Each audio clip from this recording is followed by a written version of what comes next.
Hello. Welcome, everybody. So a couple housekeeping things really quickly. So there will be a QR code that will pop up on the screen that you scan that to get access to the Q&A. So if you have questions, we're not taking live questions. If it doesn't work, it apparently didn't work last session, we will resort to live questions, but let's try that first. How's everybody doing today? Day one of Devcon. How many people are jet lagged? Yeah, me too. I've been up at 2:30 a.m. every single day, and but I'm very excited to be here. I am all the way from New York City, and so is our next speaker, Christine, who is the VP of Research at Galaxy, and she also has a podcast called The Infinite Jungle that she makes everybody come in jungle theme that sort of goes along with the whole Thailand thing. So please come up, Christine, and welcome.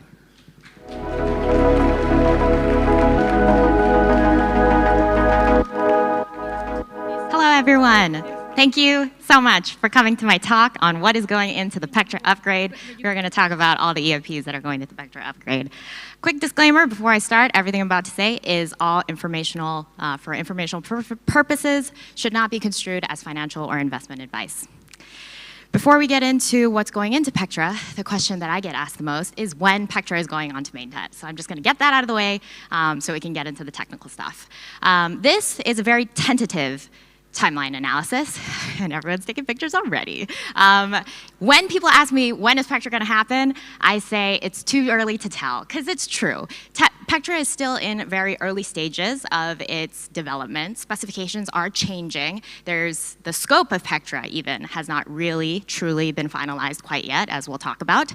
But through this process, one of the things that you can learn is how upgrades get developed, how upgrades get tested, and eventually make it onto mainnet. So initially what happens is developers decide on a couple of EIPs to include in an upgrade, and then they implement those EIPs onto private developer-focused testnets called DevNets. And developers have already launched a couple of DevNets already for Pectra.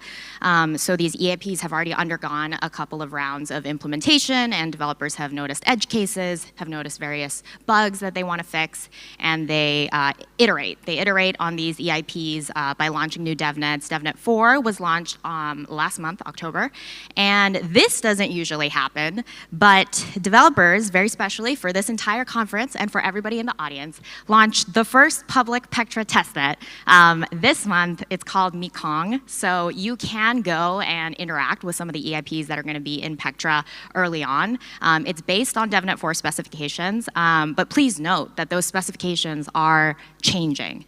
There is a list of specifications changes to the EIPs that developers already want to include into Pectra DevNet 5. So there's things like BLS, precompile repricing, a new EIP that hasn't been implemented into DevNet 4, but developers are aiming to implement it in for DevNet 5 or a future upgrade. So Pectra specifications are changing. I foresee multiple more DevNets still to go before specifications can really be frozen. And the other part that's really important for the Pectra upgrade in its progress to mainnet is for the scope to be finalized. For all of the EIPs going into Pectra to be decided upon with developers, and there is one EIP, it's not really an EIP yet, but it's the blob capacity increase. That is what developers have not yet formally included into Pectra, but it seems as though they're likely to include a blob capacity increase, some kind of a blob capacity increase into Pectra, because of the fact that they have recently included this EIP, which we're going to talk about, which introduces a mechanism to be able to update the blob gas target and the blob gas max dynamically through the consensus layer, rather than having those parameters hard-coded in the execution layer and the consensus layer. So the addition of that mechanism into Pectra suggests that developers are doing all the heavy lifting of trying to implement a change to the blob capacity increase, or a change to the blob capacity in Pectra. But developers have not formally decided or formally included that increase. Like right now, it's a target of 3 and a max of 6. They're not sure if it's going to be an increase of 4 or 5 or 6. So ideally, hopefully, developers will be able to finalize that early next year. And I think as the specifications for the other Pectra EIPs become hardened, more finalized, it puts pressure on developers to kind of activate them on mainnet. And in order to do that, you have to ensure that the scope of the upgrade is fully complete. So, you know, strong,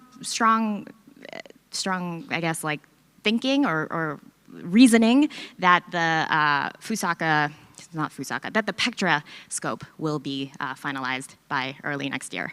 And then once it is finalized, you start testing whatever new EIPs that you've implemented, the full scope of the Pectra upgrade, you test that and battle test it on a couple more devnets. I envision, say, you know, until maybe DevNet 6 or 7. And then once the Pectra specifications are frozen, they are ready to go, all the edge cases that developers can find on DevNets have been found, they will then release the Pectra specifications, release the Pectra upgrade onto public Ethereum testnets.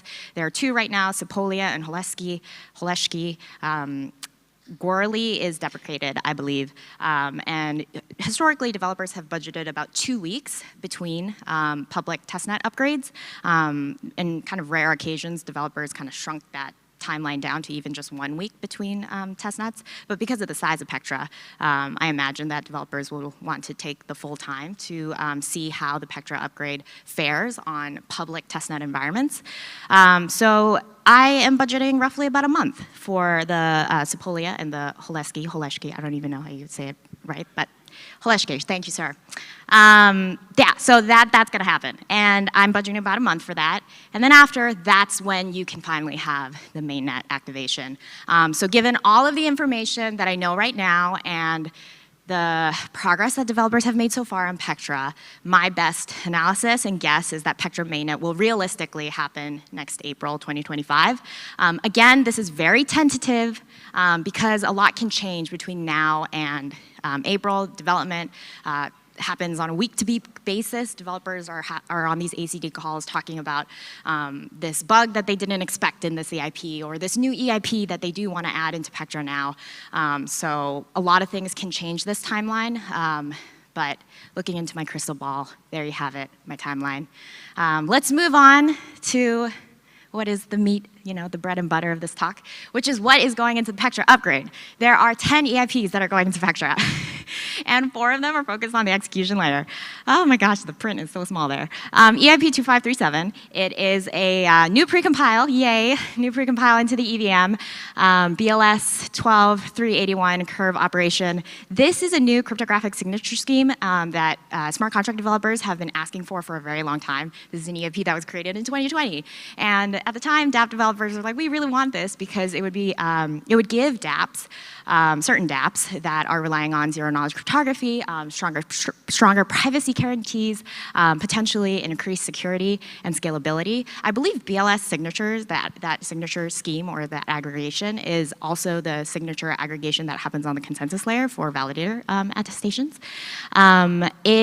This EIP is a long time coming, and so I think one of the concerns around this EIP is, are there still apps that are waiting for the BLS precompile, and are they going to use it when that precompile goes live? So kind of an open question, but if you're in this audience and didn't know that the BLS precompile is finally coming, it's coming. And maybe you have an app that hasn't already moved on from this vision and can still utilize this precompile in some pretty cool ways. So it's going into Pectra. EIP 2935, serve historical block hashes from state. This one introduces a change to the execution layer such that proofs of historical blocks can be generated from the state. This does have some near-term benefits. So it has some benefits for light client syncing, has some benefits for smart contracts that may want to utilize data about the state of a prior block directly through the EVM. You can't actually do that right now. But those near-term benefits is not the reason that this EIP was included into Pectra, because clearly those benefits are a little bit iffy, not like super important, I guess. But the main reason why that was included into Pectra is because it's a prerequisite for Verkle. And Verkle is this major overhaul to Ethereum's, the structure for state data on Ethereum, that developers had thought that transition was going to happen right after Pectra. So they're like, oh, you know, Fusaka, this is when Verkle's going to happen. Oh, well, we need this EIP if we're going to do that Verkle transition. But turns out, as we're going to talk later in this presentation, Verkle's not going to go into Fusaka, or at least that's not what developers are expecting right now. They've punted it out to another upgrade. But it's still there. Developers did implement it, and it'll have some near-term benefits. But the primary reason for it is as a prerequisite to Verkle, which could happen down the road. And if it does, this stepping stone has already been checked off the list. EIP 7685, general purpose execution layer requests. This is an EIP that doesn't really introduce new features to Ethereum. It's really an EIP to support other EIPs in Pectra. So in Pectra, there's a couple other EIPs where the execution layer will be able to pass way more messages, different kinds of messages to the consensus layer that it couldn't before. The execution layer, smart contracts on the execution layer will be able to trigger like validator withdrawals, consolidations, deposits. And rather than implementing these new messages, these new communication channels, all in a separate kind of unique fashion, the implementation of these these execution layer triggerable requests, the implementation of all these requests, instead of doing it in kind of like a siloed fashion, why not create like a generalized structure, a generalized bus to house these requests? It will be easier to test, easier to implement across clients, easier to kind of standardize, especially if developers want to introduce new types of execution layer triggerable requests. So Geth developer, Light Client, he was like, I think this would be a good EIP to add. Once developers started implementing those other EIPs, they're like, oh, actually, this is something that would be pretty useful. So that's why EIP 7685 is in there, an EIP to support the other EIPs. EIP 7702, this one's kind of, I guess, an exciting one. A new transaction type is coming into Ethereum, and this transaction type is going to temporarily allow a user-controlled account, an EOA, externally owned account, to have greater flexibility and enable features like some that I think many people in the audience have been waiting for a while, to enable EOAs to have features like transaction batching, sponsored transactions, conditional transactions, delegated security. Pretty cool stuff. Like you're thinking, oh my gosh, is this like the account abstraction vision coming alive on Ethereum? No, it's not. It's a baby step. So it's kind of like a baby step to seeing how this will improve the user experience. It is cool that some kind of temporary functionality will that you'll be able to create some kind of temporary new flexibility into EOAs. But really, it's an early step to see what the real roadmap to true native account abstraction could look like on Ethereum. This had quite a bit of debate in terms of how developers should take that first step. A lot of controversy of this one getting in and its design, but it's in there, and I'm pretty sure of all the EIPs that developers want you to interact with and kind of test on the Mekong testnet, this is probably high up on the list, trying out this new transaction type. So if you're on Mekong, throw developers a bone, try it out. There are 6 others. These ones are consensus layer EIPs. And I'm going to run through these really quickly because after me, there's going to be some talks that go deeper into each of these EIPs. So this is just, summary overview. EIP 7742, uncouple blob count between the consensus layer and the execution layer. This one is the most recent EIP to be included into Pectra. Developers, like I said, was considering should we include an increase to the blob capacity.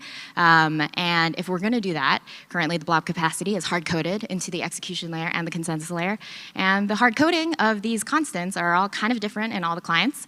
And so updating that hard coding is not as easy as some may think.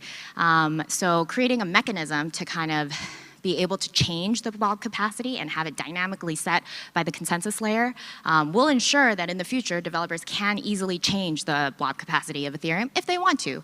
And ensure that that kind of upgrade, it only requires consensus layer changes, doesn't require a change to both the execution layer and the consensus layer. So yeah, but it's like heavy work up front, right? Because the mechanism doesn't exist right now. Once the mechanism exists, yes, it'll be easy to use that mechanism and update the blob capacity. But right now, that mechanism doesn't exist. So it takes quite a bit of work, which is why when developers were like, look, if we're really serious about including an increase to the blob capacity in Pectra, we should really get started on this mechanism sooner rather than later. And so developers were like, actually, yes, other developers on the call, on the ACD calls I'm talking about, they're like, you know what, that's probably a good idea. So that's why it was included. But the last little line up here, TBD, that's the blob capacity increase. Developers have not decided on what specifically that increase is going to be quite yet. Let's dive deeper into some of these other ones. EIP 6110. supplied to validator deposits on chain. Vitalik, he was like, woohoo, in the main stage talk, like the merge happened. The merge did happen, and Ethereum is more mature as a proof of stake blockchain. There are certain security assumptions that can be relaxed now. And one of those security assumptions is an additional round of voting that happens every time you deposit 32 ETH on the Ethereum 2.0 deposit contract. There's an additional round of voting that happens on the consensus layer side to verify those deposits. This EIP removes that additional round of voting on the consensus layer side, ensures all the deposit validation happens on the execution layer. This has some benefits for validator UX. It will shrink the time between when you deposit your 32 ETH and when you see the validator actually be activated on the beacon chain. EIP 7002, execution layer triggerable withdrawals. This is very good for staking pools. Right now, validators, if you want to fully withdraw a validator, the node operator that operates that validator needs to withdraw. They need to use their withdrawal key to fully exit the validator. But through the CIP, smart contracts will be able to initiate those full withdrawals. So it's kind of a trust assumption that you can now remove from staking pools. The likes of, say, like Lido, Rocket Pool, other smart contract-based staking pools, you can, those smart contracts can now trigger full withdrawals of validators if they wish. So a very nice feature for trustlessness and improving the resiliency? Yes, resiliency of smart staking pools, smart contract-based staking pools. EIP 7251, increasing the maximum effective balance. I have written so many reports on the problem of Ethereum's growing validator set size. This really is an issue. I guess, when developers were thinking about the beacon chain, they did not expect the validator set to grow so quickly and for the peer-to-peer network of Ethereum not to be able to handle 1.5 million validators. I think we're at like 1.2 or 1.3. Somebody can check me on that. But there's a lot of validators, a lot of active validators, a lot of messages being passed around on the networking layer, and it's too much. Really is too much. So it's straining nodes, and left unchecked, it would be a major problem for the health of Ethereum. So EIP 7251 is designed to encourage validators to consolidate their ETH and have a maximum effective balance higher than 32 ETH and reduce the number of active validators on Ethereum. That is the goal of EIP 7251. Let's see how quickly it is adopted once Pectra goes live, because that depends on all of the staking pools and stakeholders of the staking community really getting it together, okay? So, EIP 7549, move committee index outside attestation, kind of like a restructuring, refactoring of the way that attestations are aggregated to make blocks or to reduce the networking load of Ethereum. Again, see, there's clearly networking pains, and save node bandwidth. And kind of a quick note about the CIP, developers, when they were including it in Pectra, was like, oh, this is a great change. It clearly has wonderful benefits, an easy one to go ahead with. In practice, though, turned out to be a lot harder to implement than expected. So sometimes that's the way the cookie crumbles. Wow. I cannot believe I only have 2 more minutes. Okay, so in the outlook, if I blaze through that really fast, don't worry. So in summary, Pectra is a mixed bag of updates. It's going to do 3 things. It's going to fix critical shortcomings of Ethereum's as a proof-of-stake blockchain. Think about MaxEV, right? Like that's a critical fix that needs to happen because the validator set size can't continue to grow unchecked. Improve the user experience, right? We're talking about like the new transaction type, making OAs more flexible, some improvements for more trustless designs for staking pools, etc. Some minor UX improvements there. And number 3, Ethereum's data availability capacity, increasing that. That hasn't been formally included into Pectra, but again, seems likely. Moving on. Okay, here are all the EIPs that were removed from Pectra. This is kind of like a first-time thing for an upgrade to have so many EIPs removed from it. The first one is PeerDAS. Honestly, there was going to be a much bigger increase to data availability capacity in Pectra. Initially, when Pectra was being scoped out, PeerDAS is going to allow developers to increase the blob target of Ethereum, not from like 3 to 4 to like 4 to 5, but like by multiples more without impacting greatly the bandwidth consumption and the computational requirements of running an Ethereum node. But it's still in research and development phase. It's still being developed, and these other 11 code changes as a bundle are called EOF. It's this major update to the Ethereum EVM. And both of these EIPs, all these EIPs were really initially included in Pectra, but they were being tested on separate DevNets. So you had the Pectra EIPs that were moving along, progressing, starting to solidify, starting to become more, aspects of it were starting to become more or less finalized. But PeerDAS and EOF, there were, developers thought that it would require a lot more time to get them really ready for mainnet activation, and developers did not want to delay the activation of the Pectra EIPs from getting onto mainnet, which is why one of the reasons was they wanted to get Pectra out, the Pectra EIPs out sooner, so they said PeerDAS and EOF clearly needs more time to be worked on. We'll punt that to another upgrade and not hold back these other Pectra EIPs from mainnet. Another reason is this is a lot of EIPs, in addition to the other 10 that I talked about. So lots of risk, right? With the interdependencies of this code, trying to implement it all at once. This is a lot of work and time for the testing team and the client teams to be able to ensure there aren't any bugs. So lots of reasons for, I would say actually main reasons, for why these EIPs were removed from Pectra. And now they are moved to Fusaka. So again, I have Verkle up there because Verkle was initially slated for Fusaka, but then now it's not going to, because developers have given a soft confirmation that EOF and PeerDAS are going to be in Fusaka. But again, obviously, there's changes happen. Like in the moment, developers should be able to reassess priorities and make decisions accordingly. So it's unlikely, but there's a non-zero chance. Anything could happen. Verkle is not in Fusaka for now, and EOF and PeerDAS for now is in Fusaka. And there's a couple other EIPs that I think developers will reconsider for inclusion in Fusaka once developers have the bandwidth to really think about it and give their full attention to Fusaka after Pectra. These are some of the other ones that were considered for Pectra, but never made it in. But now there's more time for these other code changes to be worked on. They could be a lot more ready for implementation 6 months from now than right now. So there's like the SSE transition, inclusion list, change to issuance. Everybody remember that debate?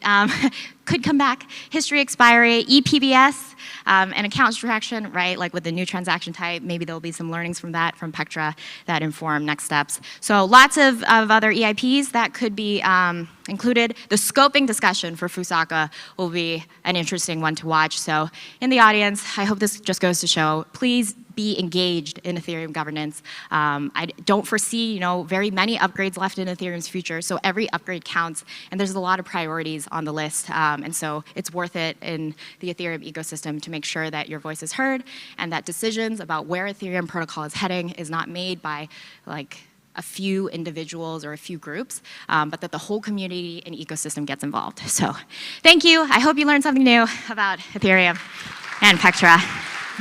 Thank you. Thank you, Christine. We have a few minutes for Q&A. As you can see, you can sort of upvote them there. So if you have one that you really want answered, please upvote right now, but I will let you take it away with when EOF. When EOF, I literally just said it. The devs literally said that they are going to try and put it into Fusaka. Do I think that it's likely? Probably not. Do I think that Fusaka is going to happen in 2025? Absolutely not. I think that the amount of time it's taken to prepare Pectra, Fusaka will take a similar, if not longer time.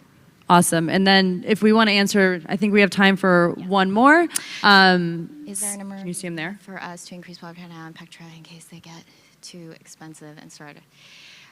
Yes, there definitely is an emergency path for increasing blob target. Oh, between now and Pectra activation. No, because blob target is a hard-coded target and max in the execution layer and consensus layer. For that to change, for blob capacity to change, developers need to do a hard fork. So no, I do not think that there's any way for the blob capacity to increase between now and Pectra without a hard fork. Yeah. Actually, we are doing okay on time, so we're going to keep cycling through these. Is the proposal to change the blob limit only or also the blob target? Okay, so that's a great question. Blob target, the most conservative increase is 3 to 4, just changing the target, not changing the max at all. But that's not what layer 2 developers have asked for. There's this representative of the base team, Coinbase's base team, and he's been vying for more aggressive increases. He's shown data to suggest that the increase wouldn't impact negatively impact the decentralization of Ethereum. So there's actually both. there's a conservative proposal to just change the target, and then there's a more ambitious proposal to change both the max and the target to like, it's like 8 and 4, if not like 6 and 12. So there's varying gradients. There's actually a lot of different ways in which devs could increase the target. We'll see how conservative they choose to go for, but yeah. And I think I'm going to go for, so you just urge people to be more involved in governance. We're going to jump to that question. How can the community get more involved in governance? Yes. Well, so ETH Research and ETH Magicians are two really great discussion forums for upvoting certain EIPs, showing your support for an EIP. I would say those are two really good ones. Another one that is good, but probably a little bit harder for everyone to do, if you have a representative from your company that wants to really advocate for an EIP, the ACD calls are probably the most high signal place to do it. All you have to do is just leave a comment on the ACD call agenda on GitHub and say like, this is an EIP that I'd like to speak about or present, and the moderator of the call is usually very agreeable to giving you that time. Don't take up too much time though, like maybe like 5 minutes, for you to like say your piece. So, you know, use that chip sparingly, but that is probably one of the most like, yeah, high signal ways to go about it. Otherwise, there's also ETH Magicians and ETH Research to do it in a bit more like pseudonymous fashion, if that's more your taste. Thank you so much. That is all the time we have for right now. We'll be back in about 4 minutes for our next session. So thank you so much, everyone. Thanks, Christine.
Hello, hello.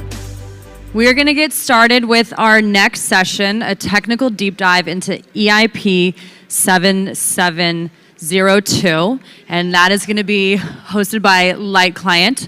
Again, just really quickly for those of you that these are your early sessions, there will be a QR code in the bottom right-hand corner of the presentation where you scan that and you put your questions in, and you can vote if there's a question that's up there that you want to see going on, and we will get to them at the end. So thank you, and welcome to Light Client.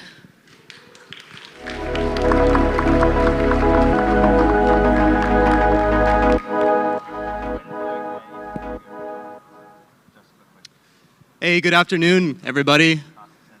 So excited to get this Devcon started with you and to talk about this EIP 7702. Before we get into the technical deep dive, I was just curious, who saw this headline from CoinDesk? This was how we introduced 7702 to the world.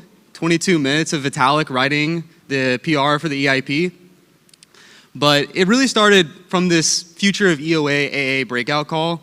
We were kind of having some deadlock with the wallet developers in the community and the client developers getting an agreement about what exactly should happen with the Prague hard fork with respect to account abstraction. And in this Telegram group, this AA Mafia Telegram group that some of you are probably aware, there was a bit of discussion with Vitalik about what we need to do, and right before the breakout room, he had a breakthrough. And he was scrambling to write the pull request for this EIP, and ended up taking about 22 minutes to write this first proposal. But that's only part of the story. So obviously, these ideas happened through many months and years beforehand, and we've been working on 3074 for a couple years.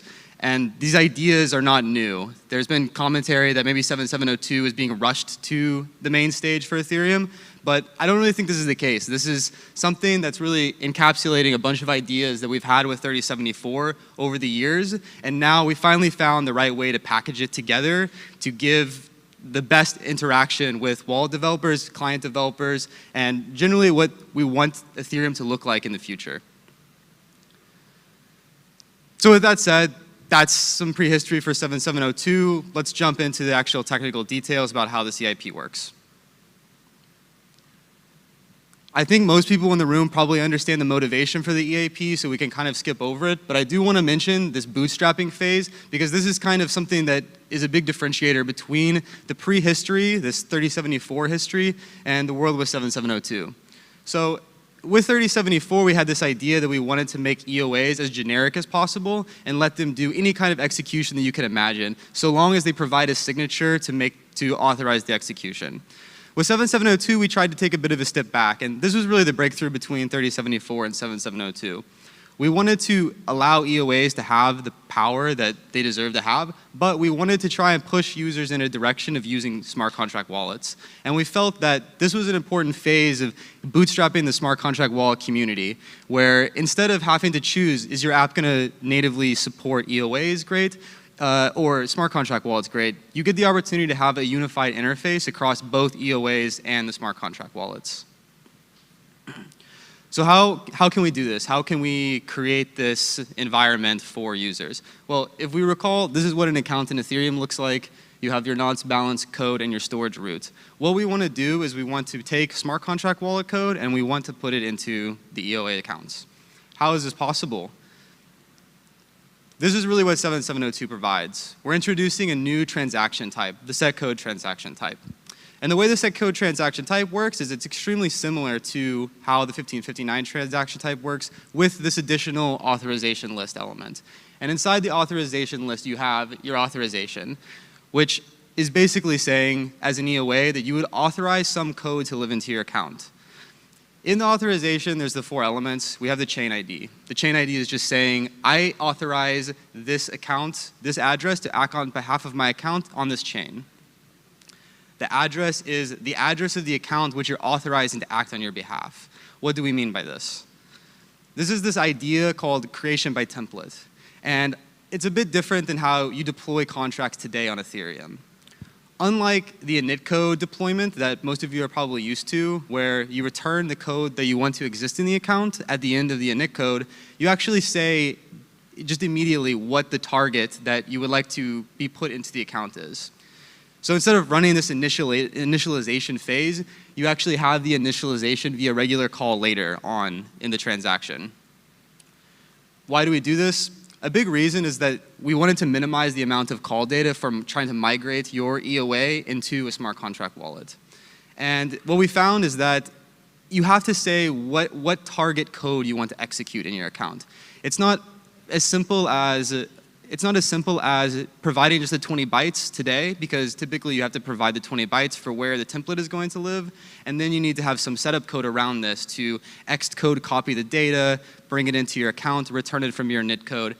And we found that having this extra amount of data just moving bytes around Ethereum was pretty much unnecessary, and we wanted to focus on just providing the address which the code would be pulled from. We also feel that this minimizes the chance that users are going to change their delegations regularly.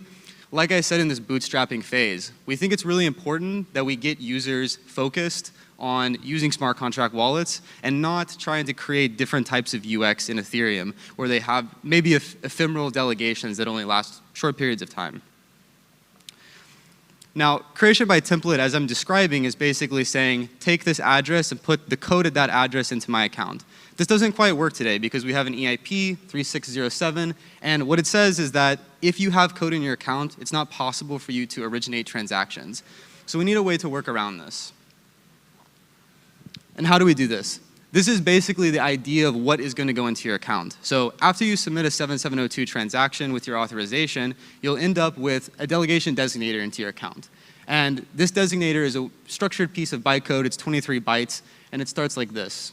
You have the first byte, this EF byte. This comes from the EIP 3541, and we had this in several hard forks ago with the idea of creating a special domain space of account code that users could not deploy to. So today it's not possible to actually deploy a contract that starts with the byte EF. And you might be familiar with why this EF byte came from. Originally we have this idea in the future to have the Ethereum object format, EOF. And this will create a new space for EOF contracts to live where there's been some validation done to the accounts beforehand. What 7702 does is it builds on top of that idea, and so it adds a few more discriminator bytes to say, this is a 7702 delegation designator, and at the end you have your target address, the remaining 20 bytes. So you can think of this pictorially as having a pointer in your account that says, the code from my account should be loaded from another account, and the other account that we're thinking of in this case would be some kind of smart contract wallet.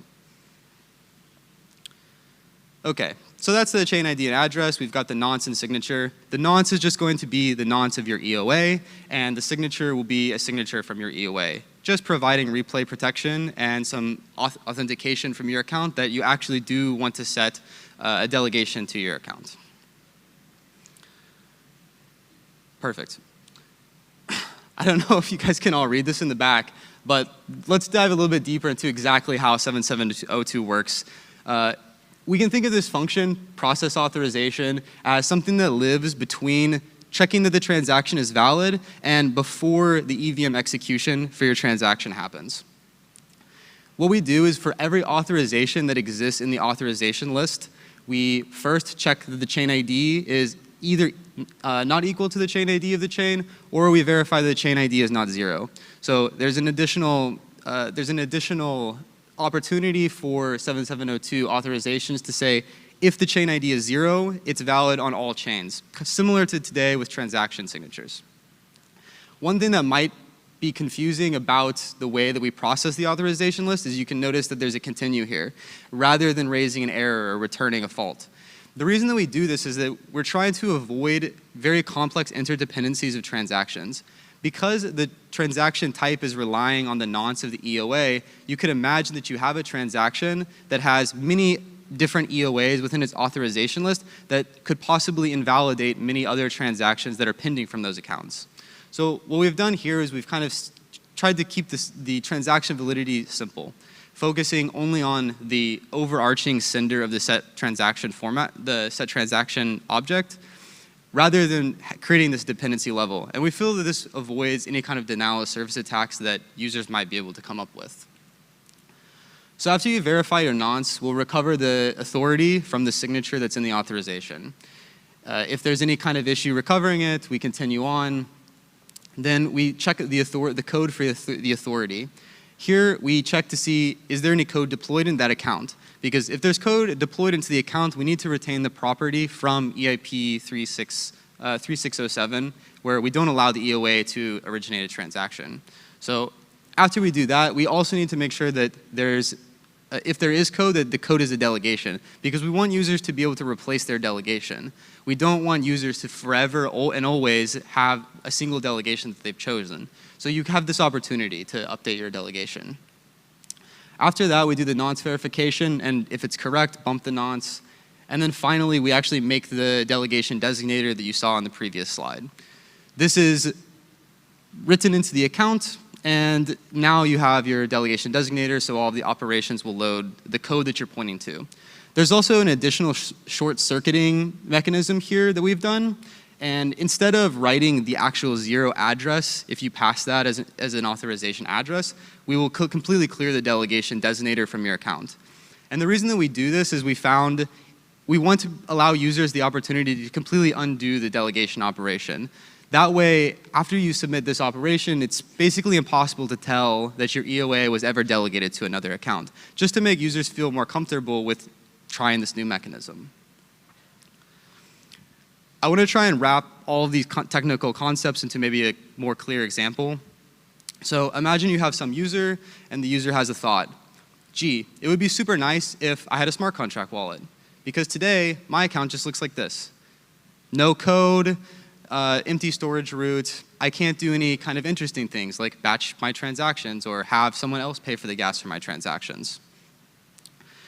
What they can do now with the prog hard fork after 7702 is they can sign an authorization. And this authorization will basically say, on chain ID 1, the mainnet, I would like to authorize the address A94F to act on my behalf.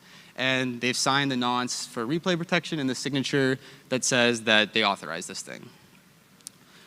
What you'll notice is that they have a balance of 0. And as you saw before, with the set code transaction, we have to wrap the authorization to send it onto the chain. But with an ETH balance of 0, they can't actually put this authorization on chain themselves. So what they need is they need another party to help them. And so in this case, they'll find some sort of bundler who can help them put their authorization on chain. So they send the authorization to the bundler takes it, puts it inside of a set code transaction, and then the bundler can actually send it to the chain.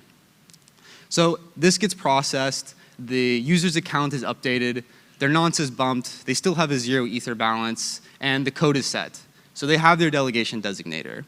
And you would probably think that we're done, but if you remember when I mentioned you still have to initialize the account, and it doesn't happen during the normal init code, what they now need to do is they need to call their account with some initialization data. So they can do this with the same builder in the same transaction in a different transaction. It's not some type of atomic operation. They can do it at any point later on. So they'll pass this call data in, and they'll basically say, I want to set the owner of my smart contract wallet to maybe the same key as my EOA or a different key as my EOA, or maybe I want to delegate some different types of keys to my account. I want to give it a pass key for my phone that can spend only $100 a day. You have the opportunity to initialize however you want. But you have to sign over this data because this is how you convince the account that you have the authority to update what the owners are. So this call is sent to the account, it's processed, and then we update the storage root, and now the account has an owner. They can continue using the bundler, they can add some ETH to their account, they can batch and do whatever kind of smart contract wallet operations that they would really like to do. So we kind of glazed over what the gas costs of this thing are, but since this is a technical deep dive, I do want to kind of go over them a little bit. The intrinsic cost is extended to charge 25,000 gas per authorization in the authorization list. And if the account is already existing in the try, we will refund 12,500 gas. So you can really think of the cost of an authorization as 12,500 gas rather than 25,000. But the 25,000 gas comes from the creation of a new account in the try. This happens if you send Ether to an account that doesn't exist. You have to pay this 25,000 gas to create that account in the try. You have to do it when you create an account. So what we do is we refund it if the account already exists, but it is subject to the global refund counter. So if you get a 12,500 gas refund, you have to spend 60,000 gas, otherwise you're capped at the 20%. If you need to get a refund of 2,500 gas, you have to spend 120,000 gas to get the refund. So it's not always in exactly 12,500, but we expect most of the time it will be. The other gas cost to keep in mind is that we extend the convenience warming of an account to also include the target of your delegation. So if you're sending a transaction to an account which has a 7702 delegation designation, what we'll do is we'll also warm the account that the delegation is pointing to. This is just a convenience warming. It's an extension of sort of what has already existed. What we don't extend is a convenience is during EVM execution. Anytime you make a call to an account that has that delegation designation, you do need to warm the account that you called and the account that the delegation is pointing to, if either of them happen to be cold. So that's kind of the summary of the technical summary. If there's anything to take away from this talk, if it was kind of more high level or more low level than you expected, in early 2025, you're going to be able to put smart contract wallet code into your account. So the next things that are going to happen with 7702, there's a ton of events this week around 7702 and account abstraction.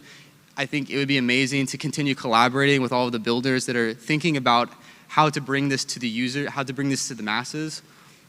And so experiment, try some of these rolling dev nets that we have. We have a rolling dev net with the ETH DevOps team throughout this week. Ithaca has their experiment 001 to try 702. And check out what how the application standards are evolving. There's a lot of opportunities right now to figure out a cohesive user experience for dApp developers, wallet developers, and users so that we can all use the same platform and not create a bunch of fragmentation around the new possibilities that exist in accounts. So that's the technical deep dive for 7702. Happy to take any questions now. Testing. Thank you, thank you. We have a lot of questions. So again, if you'd like to vote for ones you want to see answered, there are a bunch here and we will go from most voted down. So we're going to start with, why do we still need ERC 4337 after EIP 7702? Yep, so I kind of pointed out to this in the diagram where you have this bundler that you're just kind of sending the authorizations to and they're relaying some calls onto the chain. 7702 doesn't describe how any of these things happen. And this is like what 4337 does in a lot of ways. Like it sort of describes how you get an operation from an account that has no gas and you relay it on chain in a safe way. Additionally, with 7702, you always are going to have the EOA key that controls the account. And so if you think about it in terms of like a privileged de-escalation sense, you always have a key that has complete control. And if that's something that you don't feel is right for your security model, if you feel like the only way to control your account needs to be with a multi-signature, you're going to have to use 4337 to do that. Awesome. We will get on to the next one.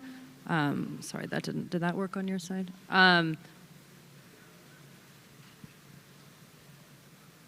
We're going to start with, can the chain ID be set to 0 to authorize all chains? Yes, the chain ID can be set to 0 to authorize all chains, but it is important to note that because the authorization has the nonce in it, it's not necessarily the case that every single chain has the exact same nonce on it. So you have to keep this in mind when you're thinking about creating a multi-chain authorization. And then so EIP 7702 makes address space extensions obsolete?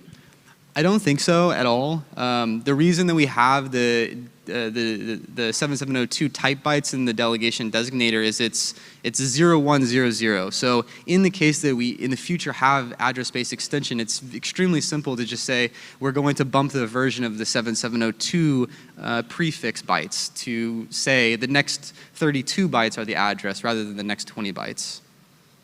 Sorry, I'm having my moment here, but we'll start with, I guess we're going to go just what's there. So EOA revocation is required for post-quantumness. Is it specified? This isn't really specified by 7702 in any way. We're kind of just extending the functionality of the quantum insecure EOAs that exist. That's kind of future work to be done. How does the signer of the auth guarantees the initialization call is correct risk of front running? I don't really see I don't see that there's a lot of risk of front running if you are authorizing to an account that is expecting this type of initialization. In the diagram, I was kind of trying to point to this and allude to this, where you have a call, and it's not a typical call, because in the EVM, usually you use the message.sender as the authority of things. But because in this type of initialization of account, you might want to be bundling the initialization through a bundler, and you can't rely on message.sender. So you have to verify the signature from the EOA, and this sort of gives you that trust to initialize the account in a way that can't be front run by someone else, because only you can control the private key that you're creating the delegation for. Sorry, I'm having is not filtering on my phone, so we're gonna go next with, how would 7702 work in stateless when there is no longer a state root? I don't see why there's going to be much problem with it. And then how does it compare to EIP 5806? So 5806 was kind of a precursor for some of these ideas with making EOAs better. I generally felt that 5806, for those who don't know, is kind of this idea of executing code on behalf of your EOA, but in like an ephemeral way. So the transaction, there might be some code data in it that says, execute this snippet with my account. And this provided some of those functionalities like batching, but it didn't really provide some of the functionalities that we wanted around privilege de-escalation or gas sponsorship. We're like speed answering these at this point. Can you do recursive delegation? You cannot do recursive delegation. Basically, if you try to delegate to an account that delegates to account, the EIP specifies that you just immediately stop after the first delegation when resolving. Awesome. I think we will stop at that. We have 2 seconds left. Thank you so much for all your questions, and thank you so much for everything. Thanks for having me. And we will be back in 5 minutes for the next one. Thank you very much.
And again, we will be starting the next session at 2 p.m. 2 p.m., so about 6 minutes.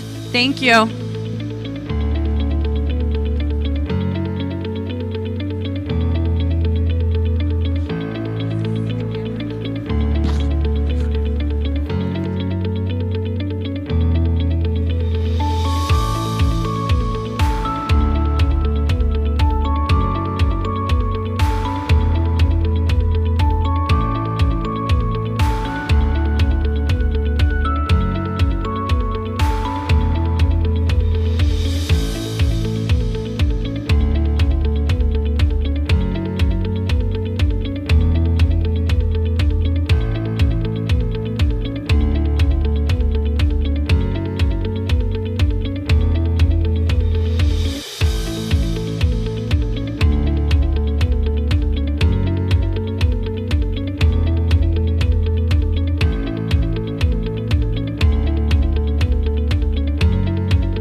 Hello, hello. Welcome back. Welcome back. So while I was waiting, I wanted to see what the farthest city from Bangkok, Thailand was, and it is around Lima, Peru. Do we have anybody that came from Peru in the audience? Nope. Well, if you meet anybody, they had the longest journey to get here. Today, we are now going to be kicking it off with EIP 7251, Maximum Effective Balance Overview. And I would love to welcome to the stage Paul, who is here from Brisbane, Australia. He is a core developer of Teku. Thank you.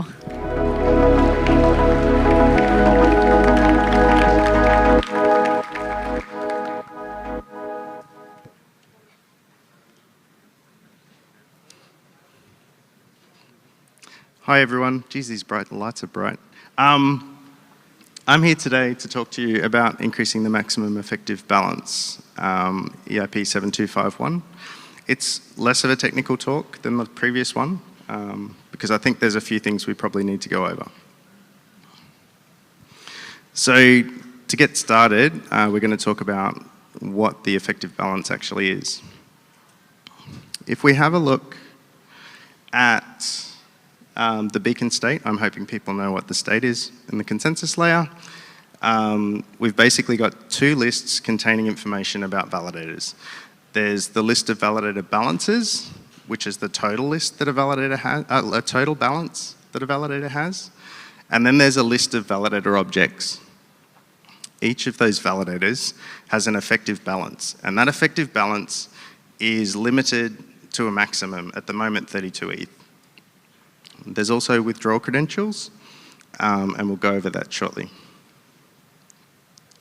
So the effective balance is used in a number of ways on the consensus layer. We basically use it for activation.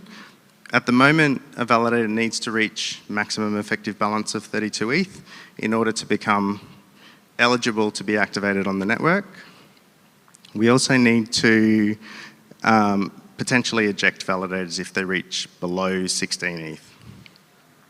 As well as all of that, rewards and penalties correlate with your effective balance, so it's fairly effective there, important there. And your probability to perform some actions, notably block production, which I know everyone likes if they're a validator, and being in a sync committee, your effective balance affects how likely you are to perform those duties. Last but not least, specifically around chain security, it's your voting weight for how the chain progresses.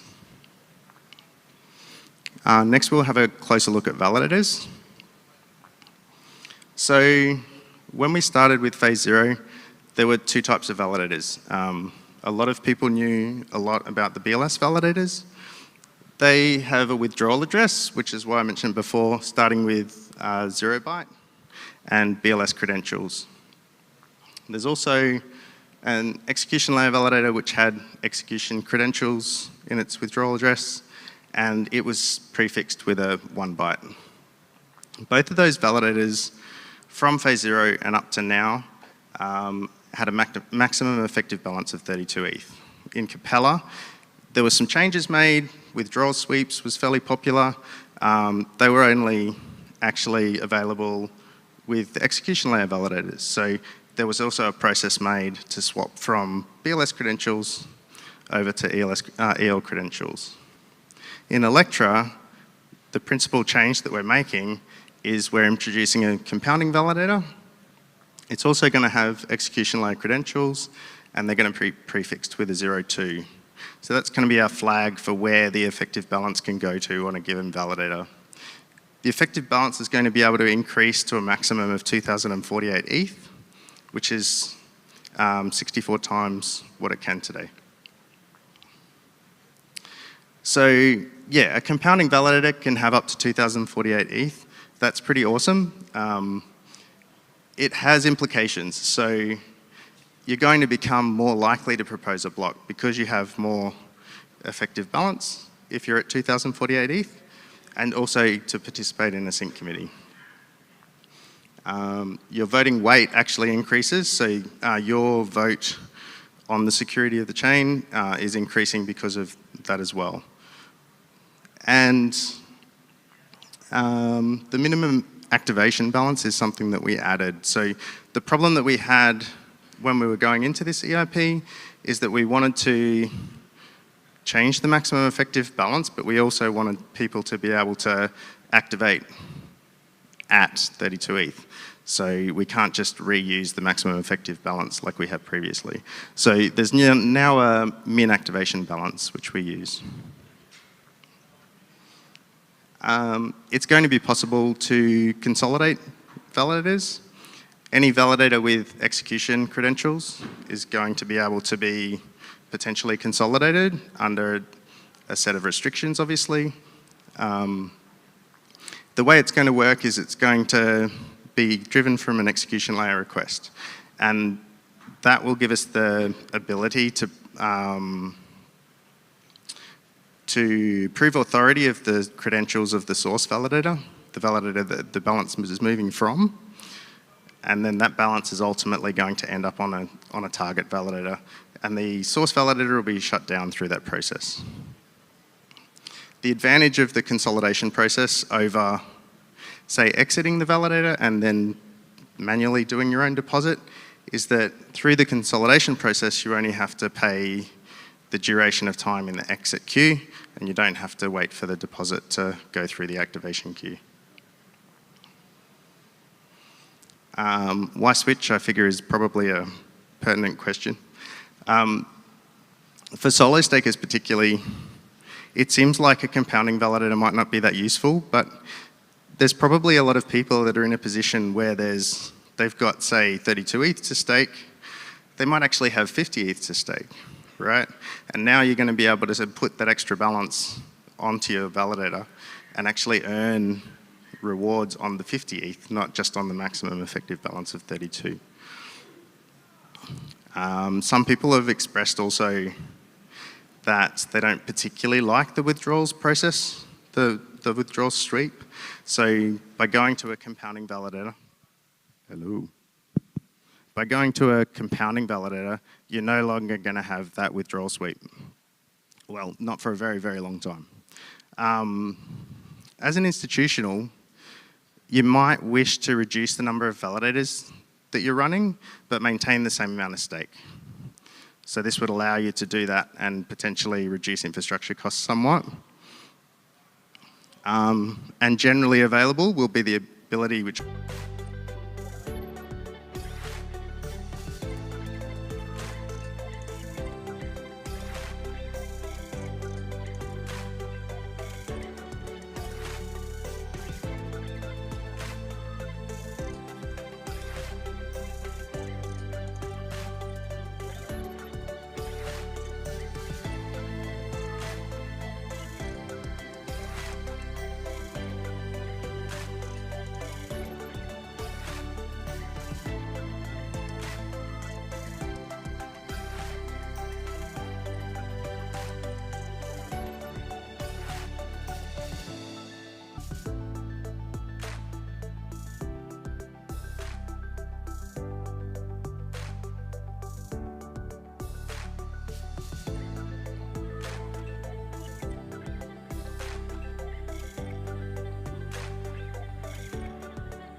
Hello, hello to all 7 of you there right now.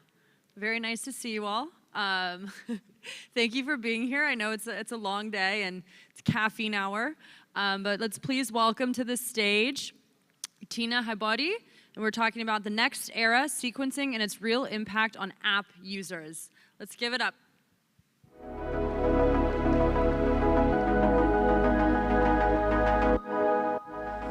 Hi guys. This is probably the worst talk because even if I were you, I would be downstairs at Justin Drake's Ethereum 3.0 announcement. But for the people that are here, thank you. I'm here to talk about sequencing and how it impacts you as an app developer and an app developer that potentially wants to build out an app chain. And my perspective, I think, is really niche because I worked both on the DA side. I worked as a contributor to a base rollup as well, and I also now am helping an organization that is launching their own chain.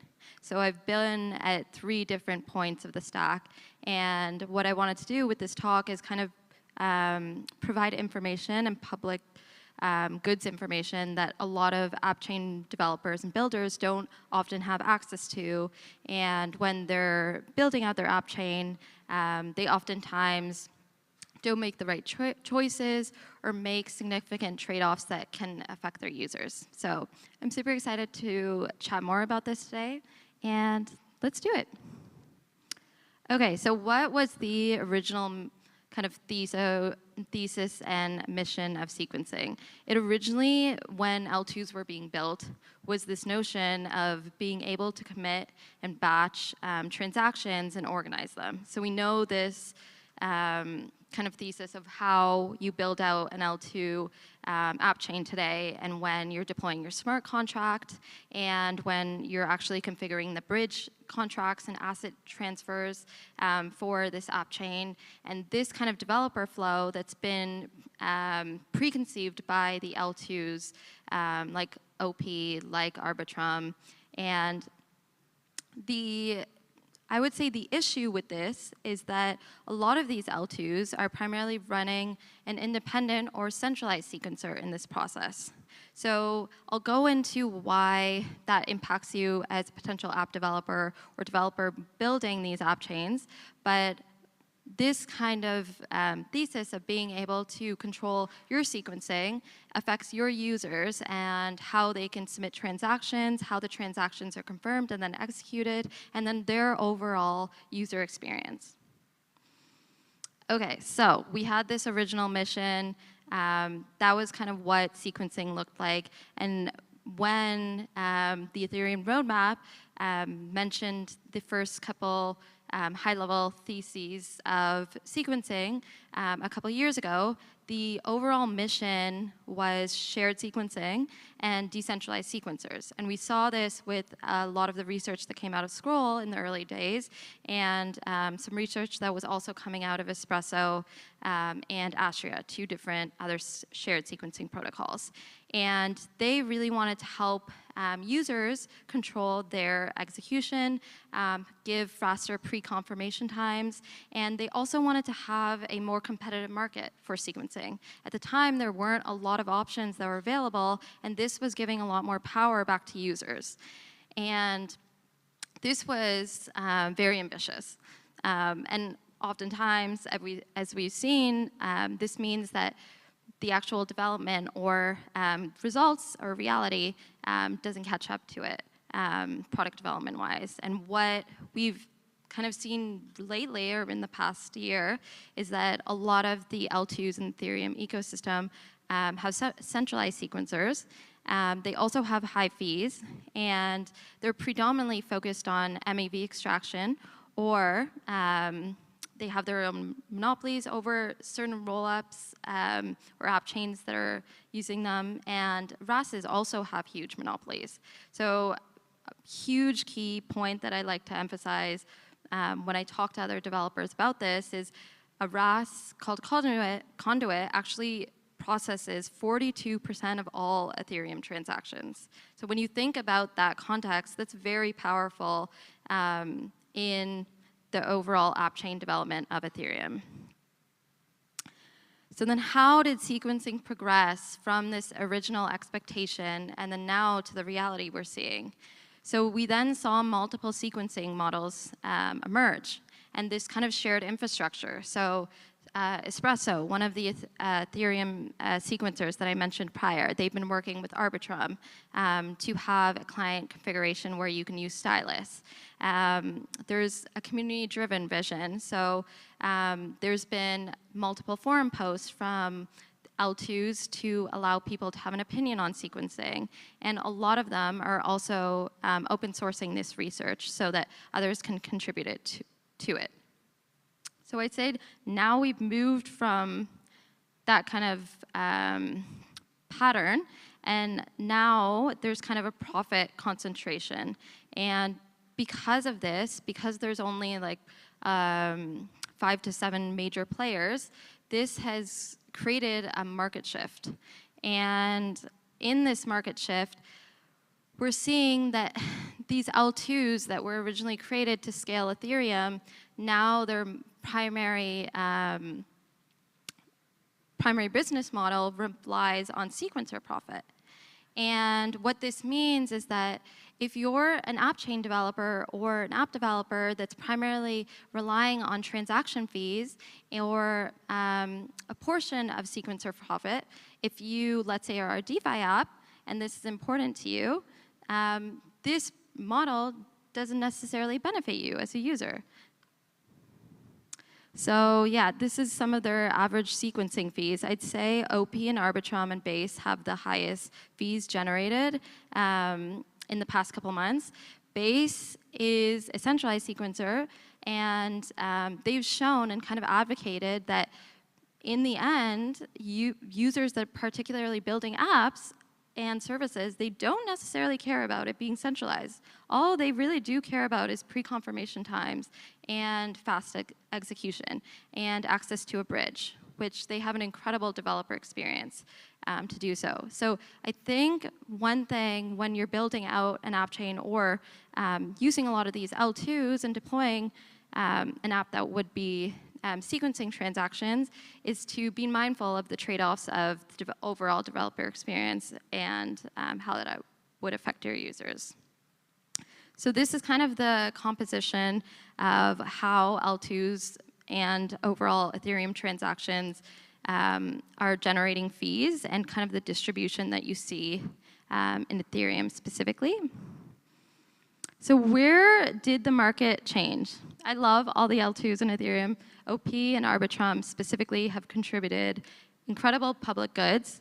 And I think as they grew and developed more ecosystem development and grew in the number of apps and services that were predominantly using them, they kind of gatekeeped this notion of sequencing profit because that's their primary business model. So when they did so, and when a lot of rollups or L2s that are primarily following this business model for sequencer profit, block builders who also generate profit from building the blocks for these rollups also had the opportunity to extract value. And in doing so, users actually paid the price because the transaction fees actually increase when a lot of them started to enter the market. And what this meant is that a lot of the app builders that were building, let's say a DeFi app or an NFT app on top of these existing frameworks, is they had less control over the transaction costs of their own app chains or apps, and they also had less control over the confirmation and execution of the transactions that were being submitted.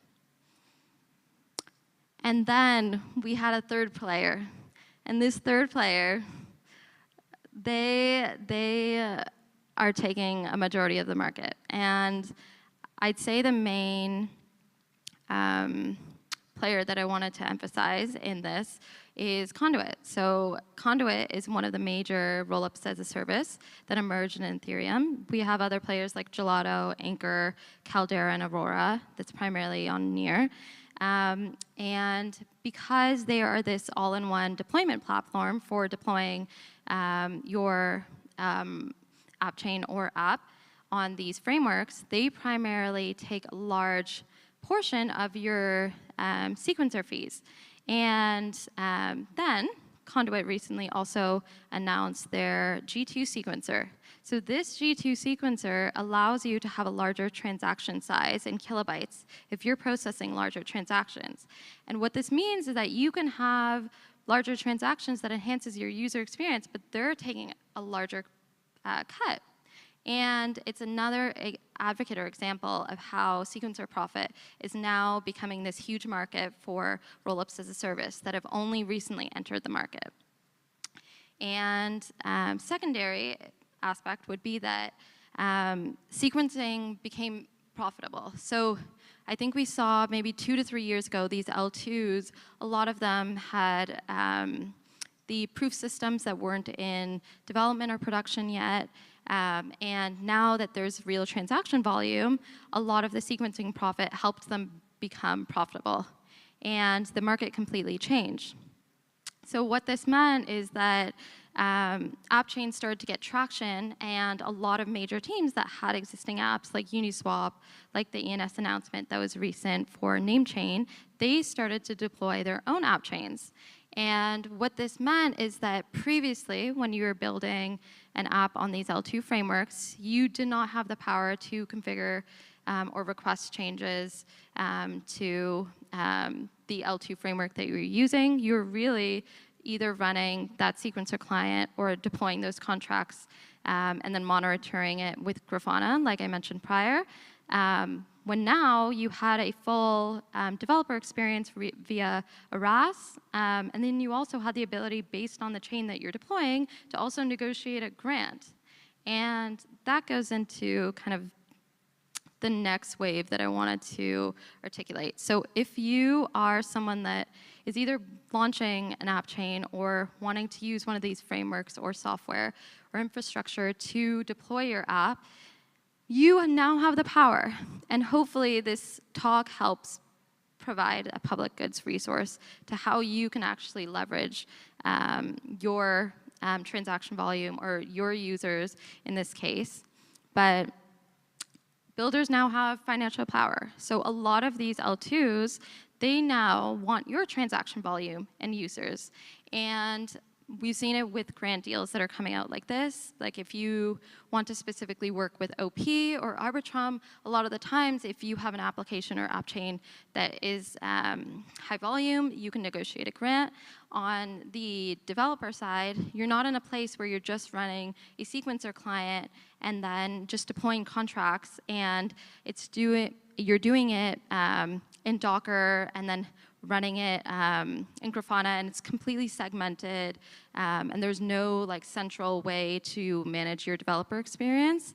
Now you kind of have the tools and infrastructure to manage that more adequately and to scale a whole team to manage that in a more secure way. And then they also got their technical power back. So this one is probably the one that makes me the most happy. Then we saw the emergence of app-based sequencing. And app-based sequencing is a really revolutionary concept. One of the best companies that is doing this is Shirella. And what app-based sequencing allows apps and app chains to do is it gives them the ability to then configure the kind of customizations that they want their specific app to have, and how, based on these prioritizations, the transactions are confirmed and then executed for their users. And what this results in is lower costs in transactions and then better user experience and happier users. And the second would be base sequencing. So this is coined by the lovely Justin Drake. One of my favorite companies that is doing this right now is Takeo, and it follows the consensus of the original L1, so that would be Ethereum. But what it allows you to do is actually process larger transactions, and they wouldn't be using the same system that we've seen primarily in an optimistic rollup. And the third would be RAS-based sequencing. So like I mentioned prior, we're now seeing a lot of these rollups as a service discover that they have a majority of the market on their platform. And what this means is that they can actually control the sequencing that is going through Ethereum. And they're now building their own sequencers. So Conduit has been the first, but there's many other rollups as a service that I've heard are also working on their own. So this is a great innovation because if you are, let's say, an application team that is less dev heavy and you don't have the opportunity to scale out a team that's more than 5 developers, this gives them the ability to have a sequencer that matches kind of the all-in-one deployment tool that they want to with RASes. So it's a really cool innovation, and I'm super excited to see how people use it. Yeah, so I would end this talk with kind of saying that build app chains that benefit you and your users, and now that we've kind of developed from the original sequencing thesis that we saw kind of 4 to 5 years ago to this user-centric sequencing thesis, remember that when you're building out your app or app chain, that you have the power to control how the transactions are both pre-confirmed and then executed on your chain. So that is my talk.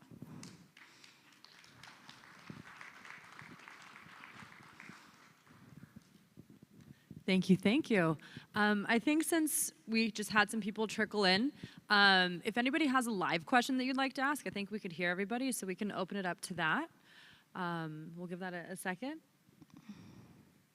And then if not, we will, we're in the wrong place. And then if not, I think we will give a huge round of applause to Tina. Thank you so much. This was really great. Thank you. So.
Hello, hello. We are going to get started.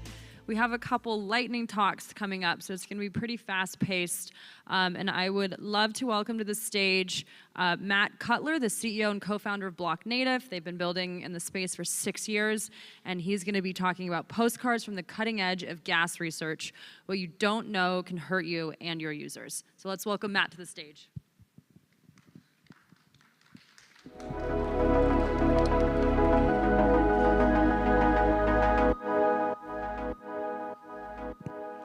Hey everyone, thanks for coming.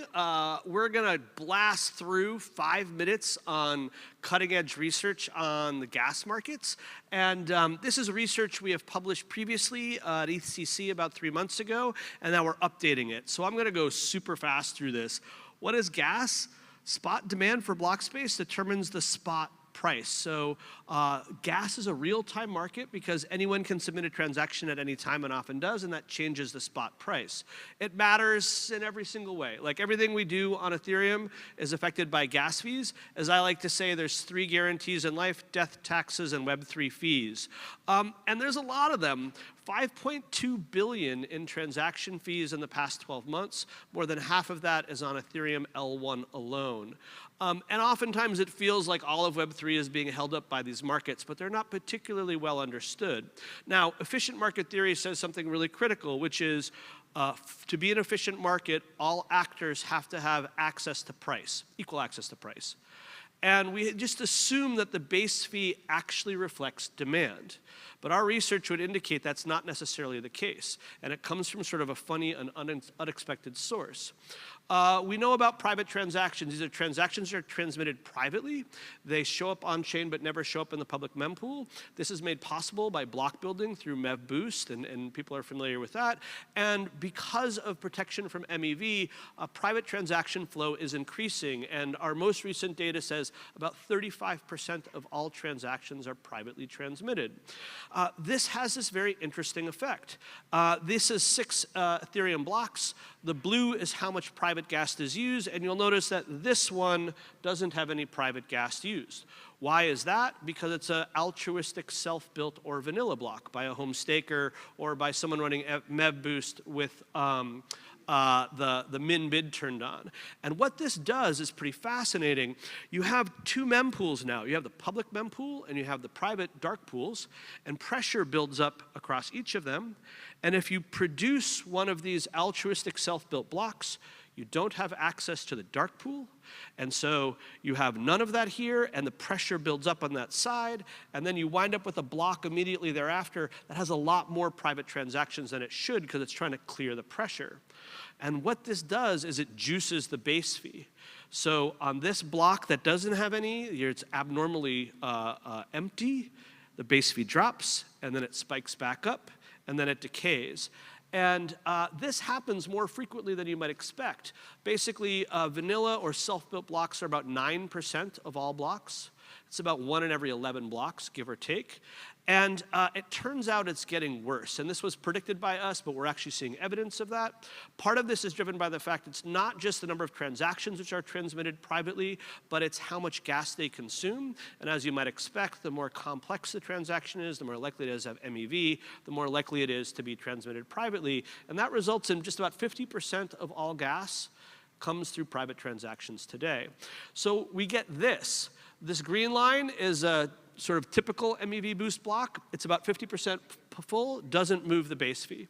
These altruistic self-built blocks are about 20% full now. They drop the base fee down, and the block that immediately comes after we call a recovery block, and they're about 80% full, and it's getting worse. And so what winds up happening is that the base fee volatility, so this is a measure of volatility. The green in the middle, which you can barely see, says most blocks don't do much to volatility, but that these altruistic self-built blocks and the recovery blocks do add a lot of volatility, and it's about 10%.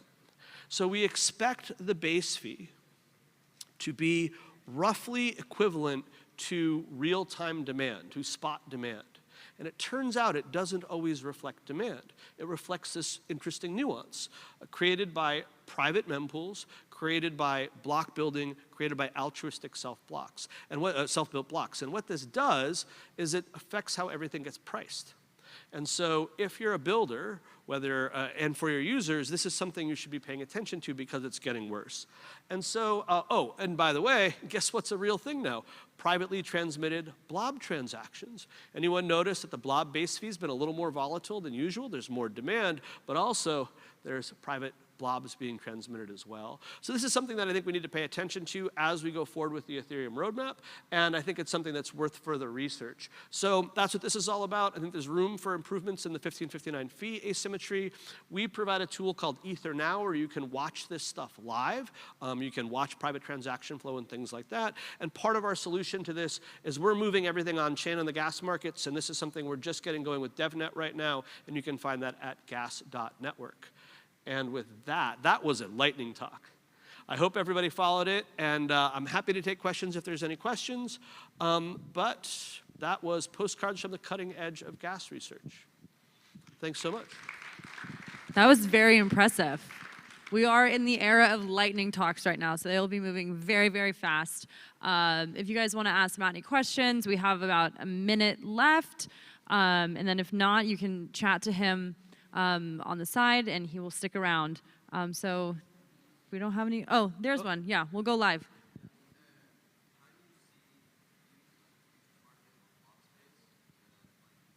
Great question. So how do we see futures markets on block space playing into this? Futures markets have a really important property, which is they reduce volatility. And so there are a number of efforts happening right now to enable shorter and longer duration block futures, or block space futures. One of the benefits of that should be increased liquidity and reduced volatility. But most of the protocols, the big stuff that I'm paying attention to now is pre-confirmations, and we were just in Chiang Mai doing a whole week focused on that. And you're going to see the same sort of thing because pre-confirmations require validator opt-in, and you're not going to have 100% opt-in. And so it's really easy to do things, look at rated network or look at relay scan and say 90% of the network goes through MEV boost. Ask the question, what does the other 10% do? Because in this case, the other 10% has measurable effects on every single one of this in the entire ecosystem. I think this is stuff that we're going to need to worry about moving forward. Great question. There's one that just popped up, but we have 2 seconds left. Oh, how to go hands-on with Gas Network. Just check out gas.network, and you can see the documentation and demos there. Thanks so much, everybody. Cheers. Thank you. Thank you. And I believe we have a couple minutes before the next one, about 3 minutes. So stick around, and we're going to do a lightning round again.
Hello, hello. We are back with the lightning talks. We're moving very quickly here so we can give our speakers as much time.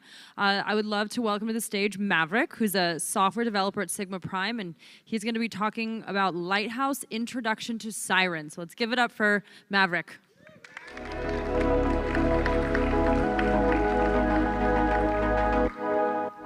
Hello, hello. Good afternoon. I am Maverick. I am a Lighthouse engineer working at Sigma Prime. Lighthouse is a consistent layer client maintaining around 33% of the entire Ethereum network. And today we want to introduce Siren.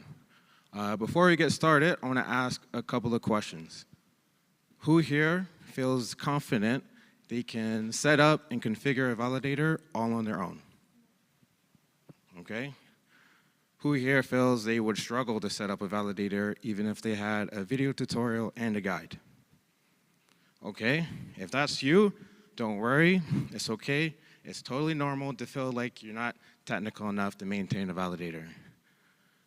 As a matter of fact, Lighthouse has plenty of people that self-identify as noobs validating the network, and we always encourage them to participate and to ask questions with no prior knowledge required.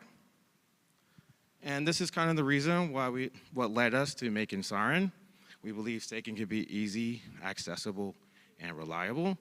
If an increase in home validators leads to more decentralization, which increases Ethereum security, then we must work hard to lower the technical barrier of entry, preventing average users from committing to become validators.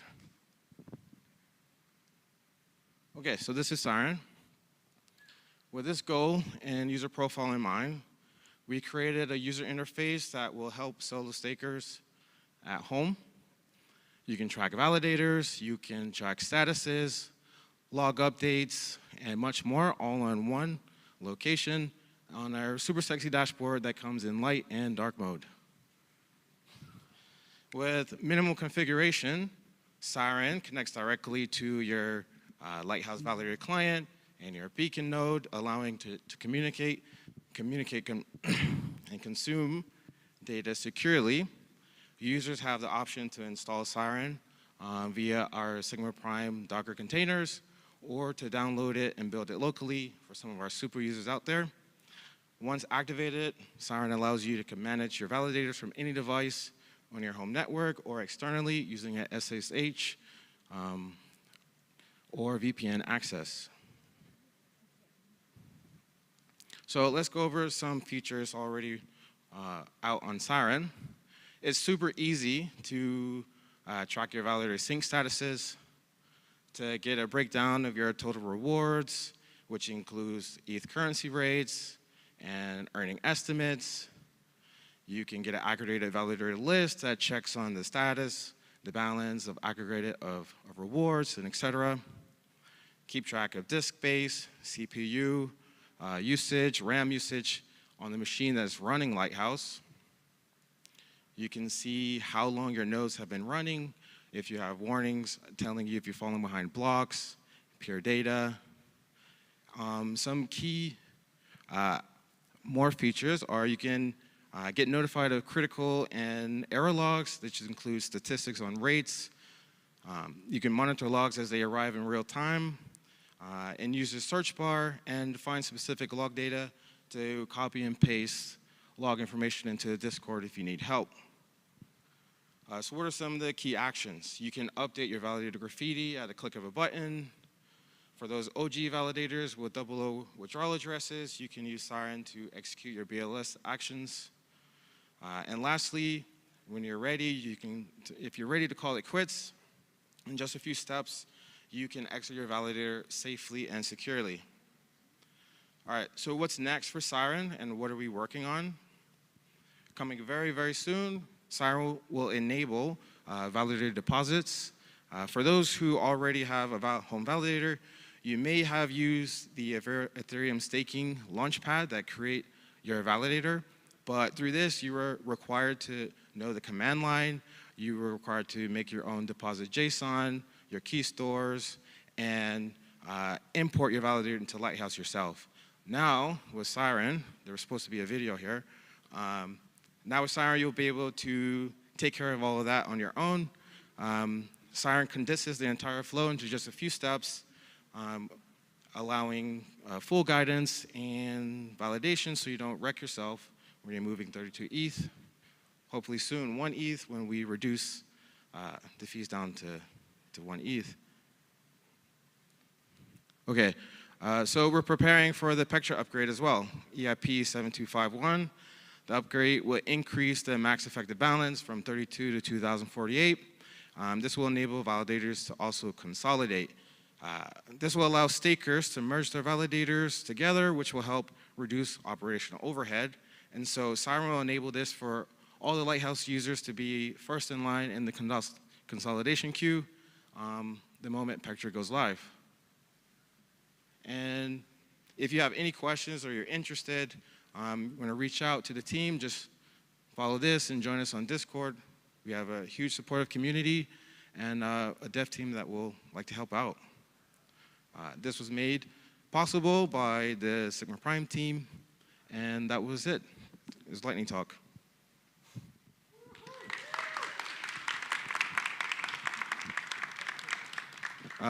And I'm standing right behind you. We have one or two questions that I think we can handle in a minute. First question: what's best, light or dark mode? Dark mode. All right. This is rapid fire.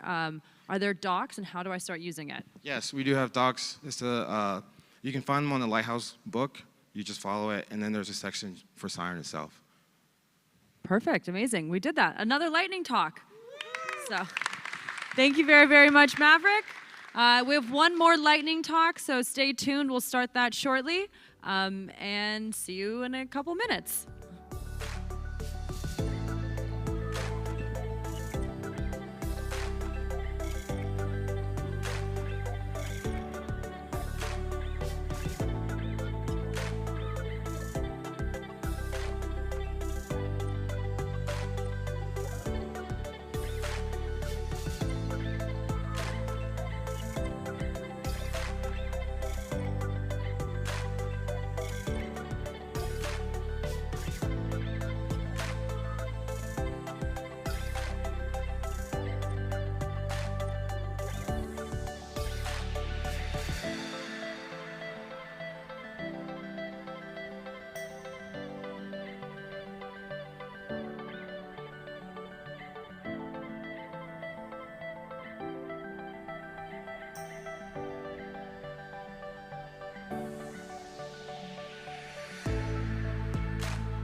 Hello, hello. We are back with our third lightning talk. And we're going to have Stan, who's a PM at Consensus, come up next. He's going to be talking about the state of Web3 support, what just happened. So let's give it up for Stan, and we will see you in a few minutes.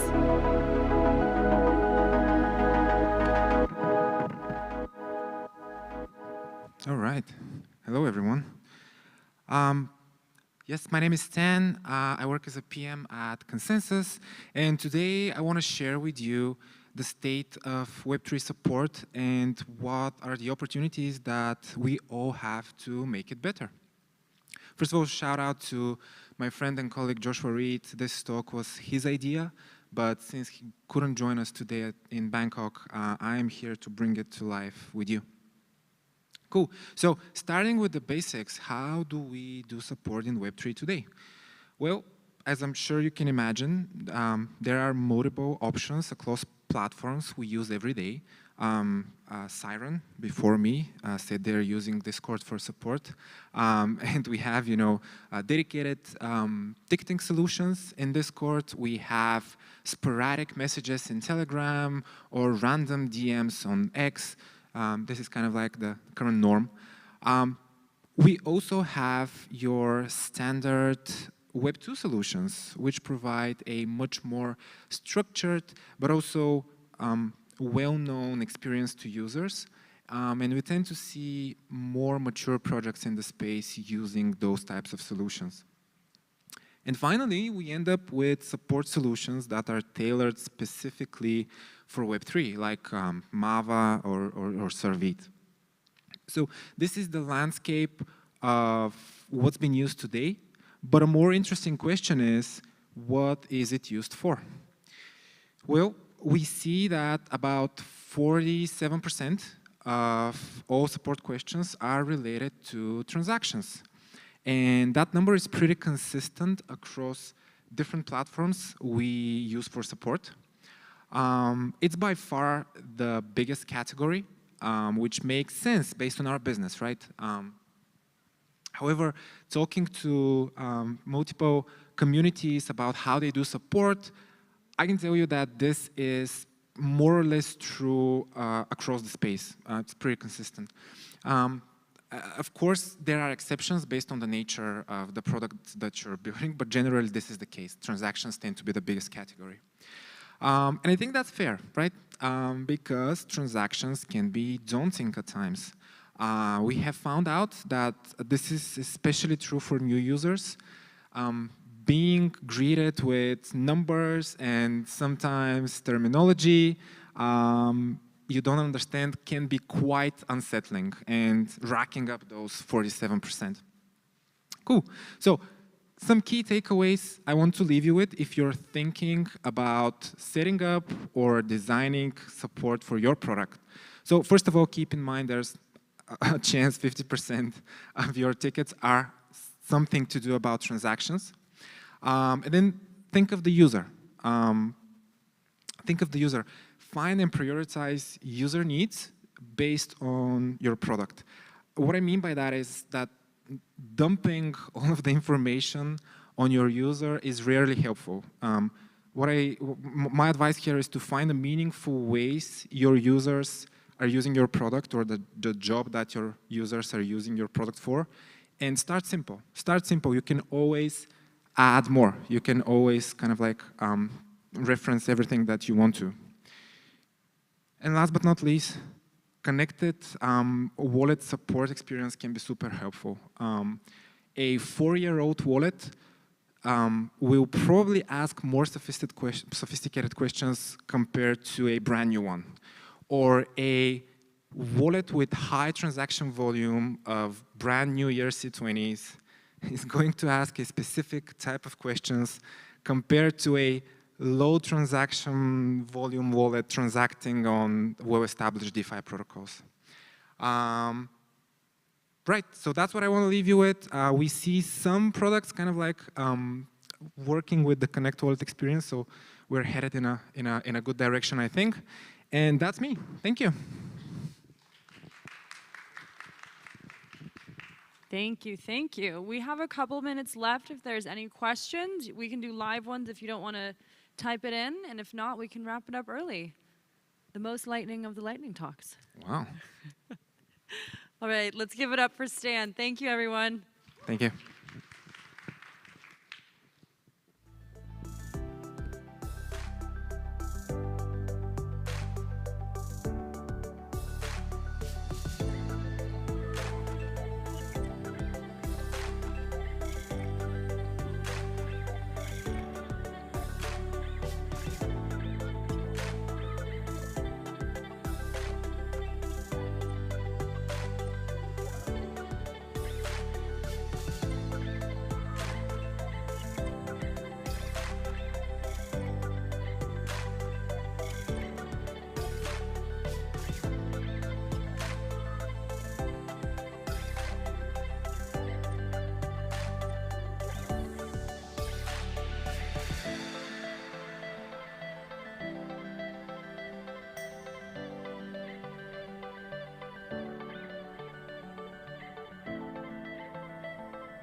Hello, hello. Welcome, welcome. So we have three speakers and a little bit of a shorter talk, so we're not going to do Q&A on this one. So if you'd like to speak to them afterwards, please feel free. They're going to stick around and you can ask them questions in person. But we have Arun Maharajan, the blockchain lead at UNICEF, Mansi Shah, the head of product at Statwig, and David Casey, the CEO of Funding the Commons. And they're going to be talking about building blockchain solutions for global health, funding strategies, and real-world impact. So let's give a round of applause, and let's welcome everybody up stage.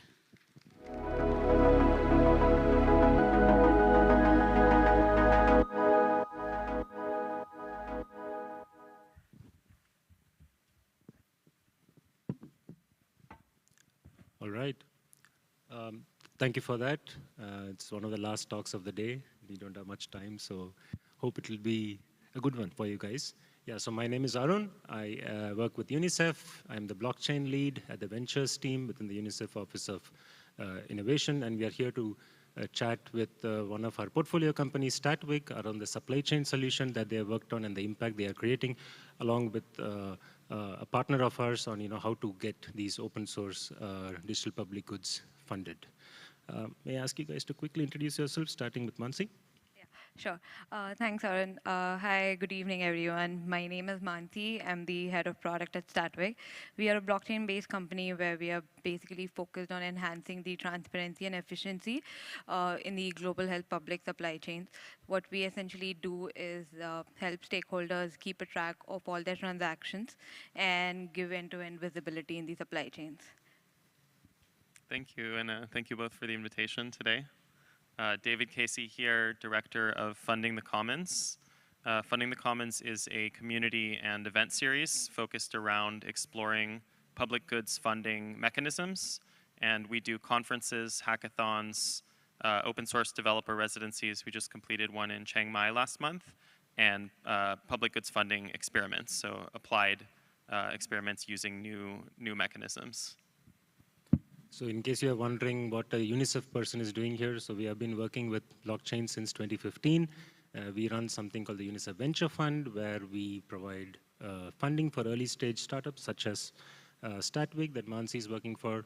And we are also interested in digital public goods. We are part of the Digital Public Goods Alliance, and that's how we got to know David. So hence, here I am. First question to Mansi, could you please maybe talk a bit of the product around the vaccine supply chains, please?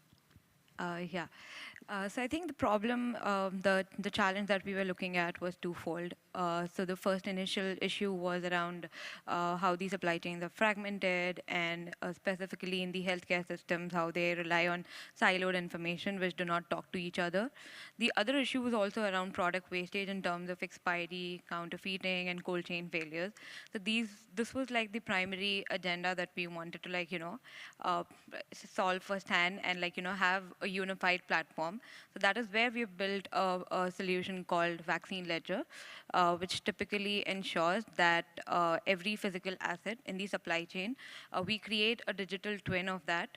And so how that works is that from the time of procurement or from the point of manufacturing, and every time the product changes hands, we basically record the journey of products as and how it is passing on. So we help ensure that all these stakeholders are completely aware of where the product is in supply chain right now. And we did also have issues looking around how 30% of the global vaccines were wasted, and there was lack of information even within many organizations who were sending out products to various LMIC countries, but there was lack of visibility whether it's reaching the final beneficiaries or not. So it becomes very important and critical to ensure that the life-saving vaccines and medicines reach to those people, especially in the underdeserved areas. And that's how I think what we're trying to do is leverage blockchain and provide that the whole data in real time for every stakeholder to make informed decision. That's fantastic. So blockchain here is, of course, used to track every vial of the vaccine, I think, which adds a next layer of traceability and visibility, which all the stakeholders get. And talking of stakeholders, where have you piloted this solution so far? Yeah, so we've had a couple of deployments. So we had it both on the private side also and on the public. So we did a couple of deployments in Costa Rica. We had partnership with IDB, Inter-American Development Bank, who actually opened doors for us to like help track products within that market. So the major issue at hand was that once the manufacturers send the product, they only have visibility till Panama, and after which there's like complete lack of understanding of how is the product moving in the country. So we did make a deployment there, and even during COVID, we were able to like track 1 million doses of COVID-19 vaccines, and also the end beneficiaries who were receiving it. And we did have another deployment, another major deployment with UNICEF. So the way it works is that we have an LTA with UNICEF, so that basically gives us that opportunity to like go to multiple countries. We recently just deployed in Bangladesh.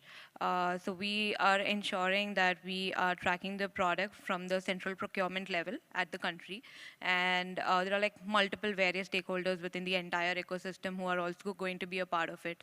The major challenge I think we did have around was, there were barriers in terms of digital infrastructure. So they did not have like enough capabilities that could support, and even in terms of remote locations, right? So there were like very, very remote locations where you do not have like bandwidth capacity, internet bandwidth capacity. So we did employ a good workaround plan for that, to have an offline mode, which basically helps people record information in real time. So once they have the data connectivity back, they can they don't really have to enter it again. But there were again issues with having localization in place. So we did understand that it was going to come up eventually, like as in how we naturally grow to multiple countries. We would have to have the application available in multiple languages. And how we have also made the whole thing accessible is that it's a combination of both web and mobile app. So the way it works is that the user who was initially recording it manually on a book and pen and paper, he has the access on his mobile app. So all he just has to do is download the app, record the transaction. So there's like no double work that he would necessarily have to do. So in that sense, I think what we're also trying to do is have some concept called incentivization for making it easier for people to adopt the application. So that's where I think with UNICEF Bangladesh, what we have done is like the demographics are vast there. So we are looking at almost 100,000 million doses of vaccination that we are going to record every year. And that's like a huge number. And then we have like good 150,000 plus users and wallets that we are going to generate just with UNICEF Bangladesh. The plan is also to like scale up to various other supply chains. So we've had like parallel conversations running with animal vaccines, for nutritional vaccines. So the way it works is that the whole platform has the capability to not just expand within the human vaccine space, but it has like a similar use case in various other dimensions.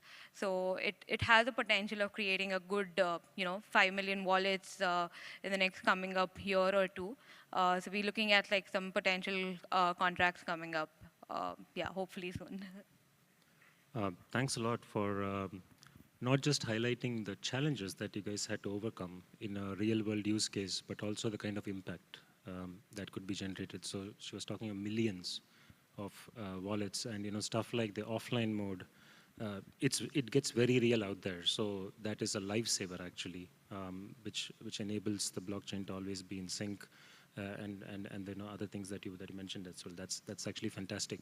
So now I'll switch to David.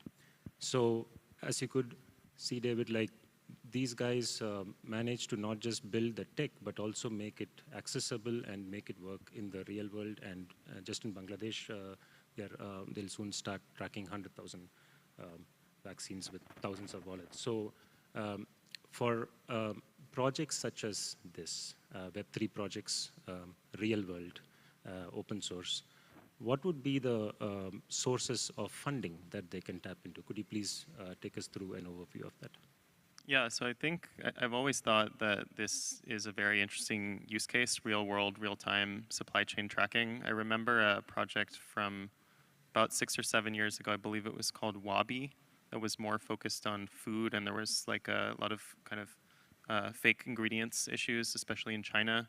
I'm not sure what happened to it, but I thought it was a brilliant use case. And it's not like sexy because it's real world and there's not that much to speculate on, but it's actually like really, really useful for millions of people.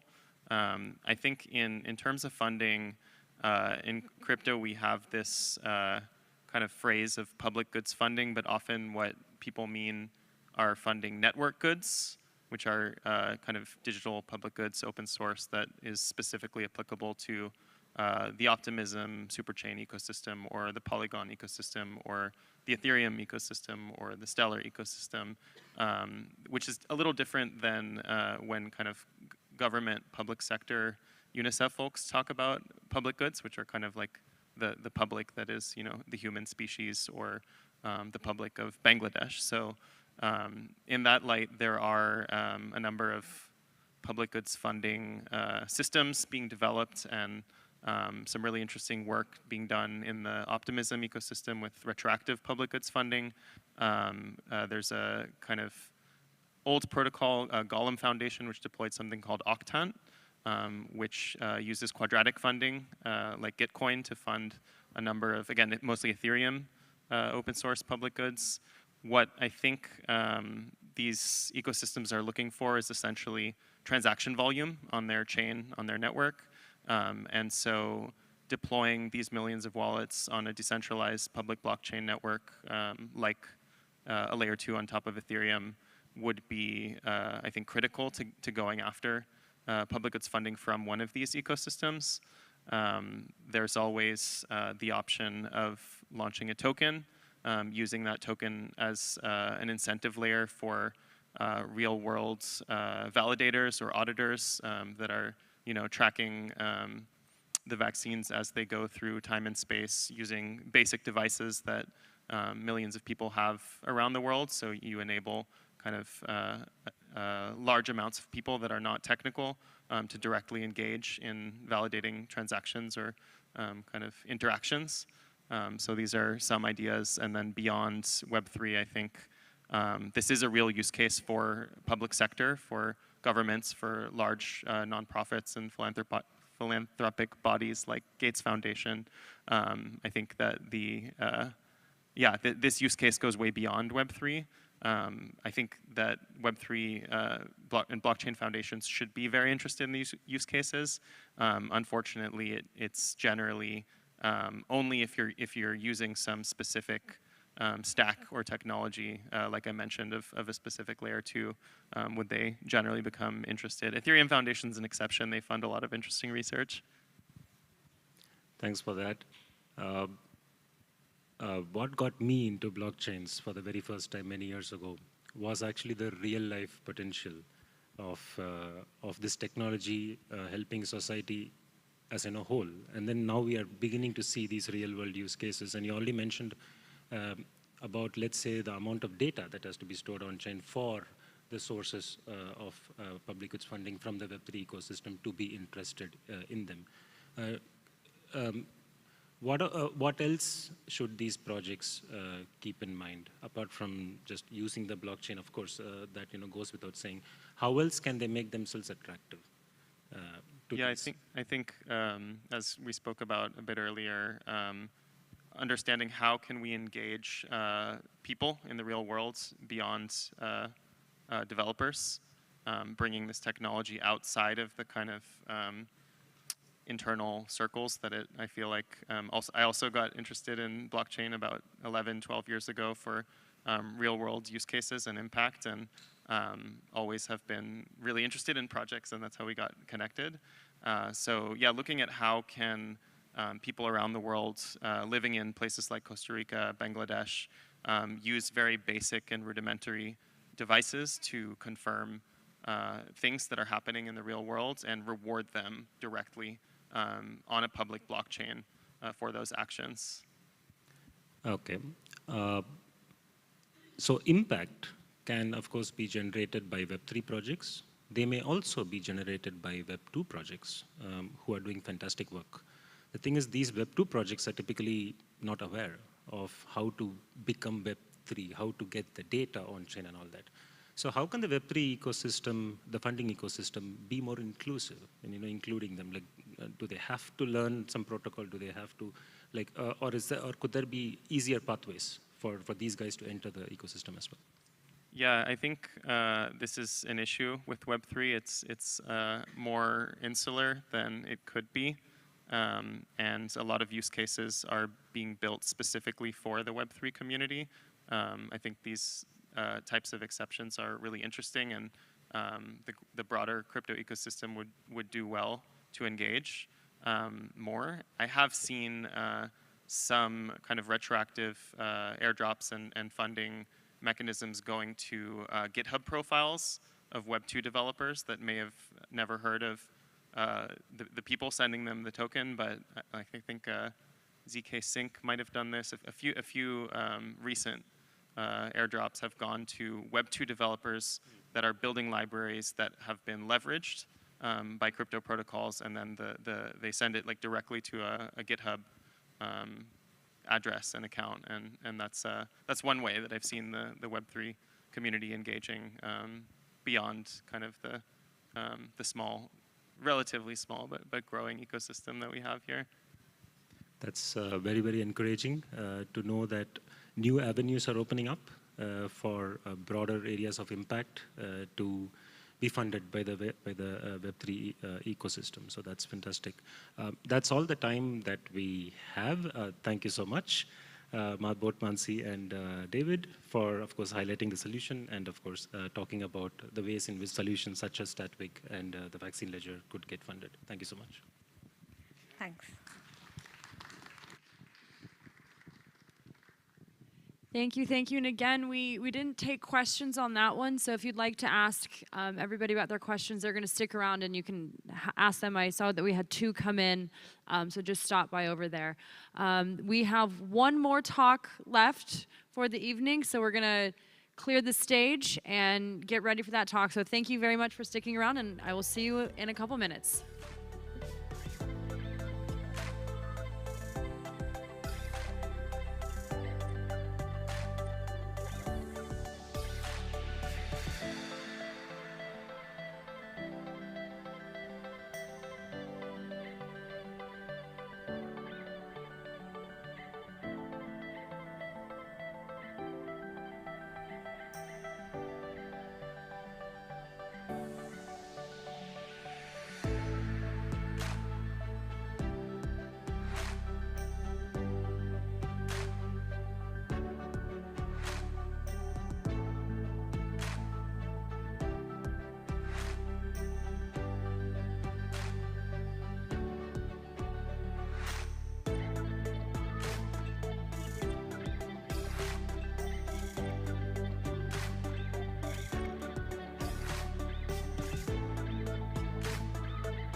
Hello, thank you to everyone for sticking around for the last talk of the day. End of day one of Devcon, very, very exciting. I'm gonna bring up Marcus, the founder at Propeller Heads, to the stage in just a second, and he's gonna talk about the trustless trade supply chain. So let's give it up for Marcus.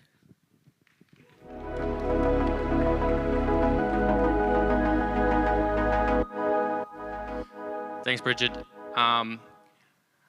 We're actually going to add one more piece to this. It's going to be about the trustless and decentralized trade supply chain.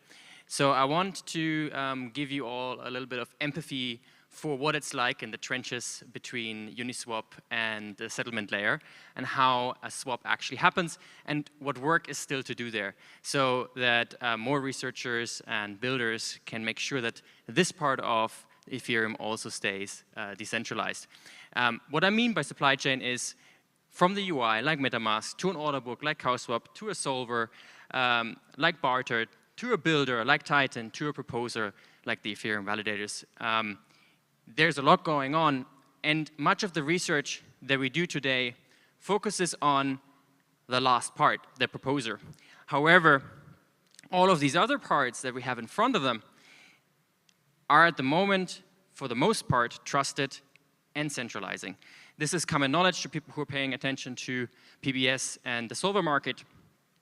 However, we're taking it nowadays as for granted and inevitable. But if we do, then we are in trouble.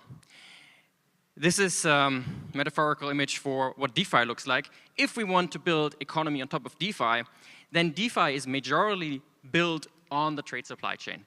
Whatever you want to do, lend, leverage, swap, you're ultimately going to end up depending on the solvers and the builders to do these interactions.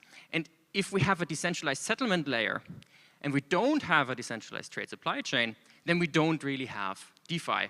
We will end up in the same mess that we have today. This is a photo I took in a Thai pharmacy, and they charge 3% on using MasterCard. And there is an explanatory image of why you charge 3% for that. This is a result, ultimately, of a trusted system that introduces too high barriers of entry, that leads to centralization, and then ends up leading to monopoly pricing. Also to inefficiencies. I tried to send, at the moment, I'm waiting for money to arrive in Mexico that urgently is needed there, and it's been taking 3 days and it's still not there yet, because sometimes the ACH takes 3 to 4 business days. These are unacceptable, and you cannot build a functioning economy on such high friction infrastructure. This is the same thing that might happen in DeFi if we don't pay attention to keeping the entire trade supply chain decentralized and trustless. Now, that poses the question, what makes decentralization ultimately possible? And there are a bunch of things that you can think about, but they all come down to simplification. And I'm going to try to convey this in a picture. Sometimes I think about the market or the economy as a whole as a sort of fractal, right? You have all this blue ocean where the valuable contributions are still to be uncovered for how do you actually build products that help and improve society. And then you have the dark spaces that we already uncovered, like spending time here and spending effort in the dark spaces will not ultimately innovate, will not ultimately add anything new. And to add something new, you need to get to the edge, and then you can contribute. However, a market where there's a large distance between the current state and the edge, that is a market that leads to centralization, because it's a large barrier of entry. You alone will not be able to cross this barrier. You need a team of 100 people, and it favors economies of scale, so it leads to centralization. Now, we already have one successful system that manages to decentralize a highly centralized system. Ethereum is ultimately a decentralization of the interbanking settlement layer to some part, plus a lot more features, but that's like the baseline feature. And how did it do so? Well, it did it by taking all that code and all that work that is now bunched up in this interbank settlement layer and open sourced it, right? There's a lot of effort that went into the Ethereum client. Open sourcing it made it so easy to use that validators can now run such a complex system, and it's much easier to innovate. Now you can build lending, swapping on top of that, and it's a much shorter distance to contribute something valuable. This ultimately leads to innovation and also enables decentralization because you can have individual actors contribute. Now, the second part is verifiable execution. We're not going to get to that bit in this presentation, but also verifiable execution helps you make things simpler because you have less trust assumptions. Where are we today? We're building systems. I think Flashbots built our builder and Bob. That is a trustless builder. We published yesterday ERC 7815, which is a call for solvers and routers to make a standardized interface to DEX liquidity to make solving easier, ultimately then leading to Tycho, which is an open source tool to index and simulate and execute over DEX liquidity. And the same for order books and UIs. There are open questions there. The future, though, goes much further, and I'm excited about a lot of applications that are still to come. If you have the starting pieces for a decentralized trade supply chain, such as an open source indexer, then you can easily or more easily move further down the skill tree and build an open source solver. Once you have an open source solver, you can have a trustless solver in a TE or in any other cryptographically verifiable way. Once you're there, you can maybe also do trustless 6DEX arbitrage, eliminating more of the value capture and centralization vectors. Or if you have a trustless auction, you finally can have second price auctions, which are significantly more efficient and less effort for the participants. Now, this is just the starting point. I think that we can go way further than just this first skill tree I drew here. So yeah, I encourage you to think about the entire trade supply chain when you think about decentralizing. But there are many other open questions yet to decentralizing and making trustless the entire trade supply chain. The tools to get there are open sourcing, difficult things like solving and building standards together so that we're composable and we have lower barriers to entry, and furthering our ability to have verifiable execution. If you want to work on these things, you're a researcher, router, solver, DEX, reach out, and we're happy to help you build those projects. Thank you, thank you. That was the end of the time that we have today for our lightning talk, and the end of the day and the programming for today on this stage. I hope everybody had a wonderful first day of DevCon, and we will see you all tomorrow. So thank you everyone for attending, and let's give it up for Marcus.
you.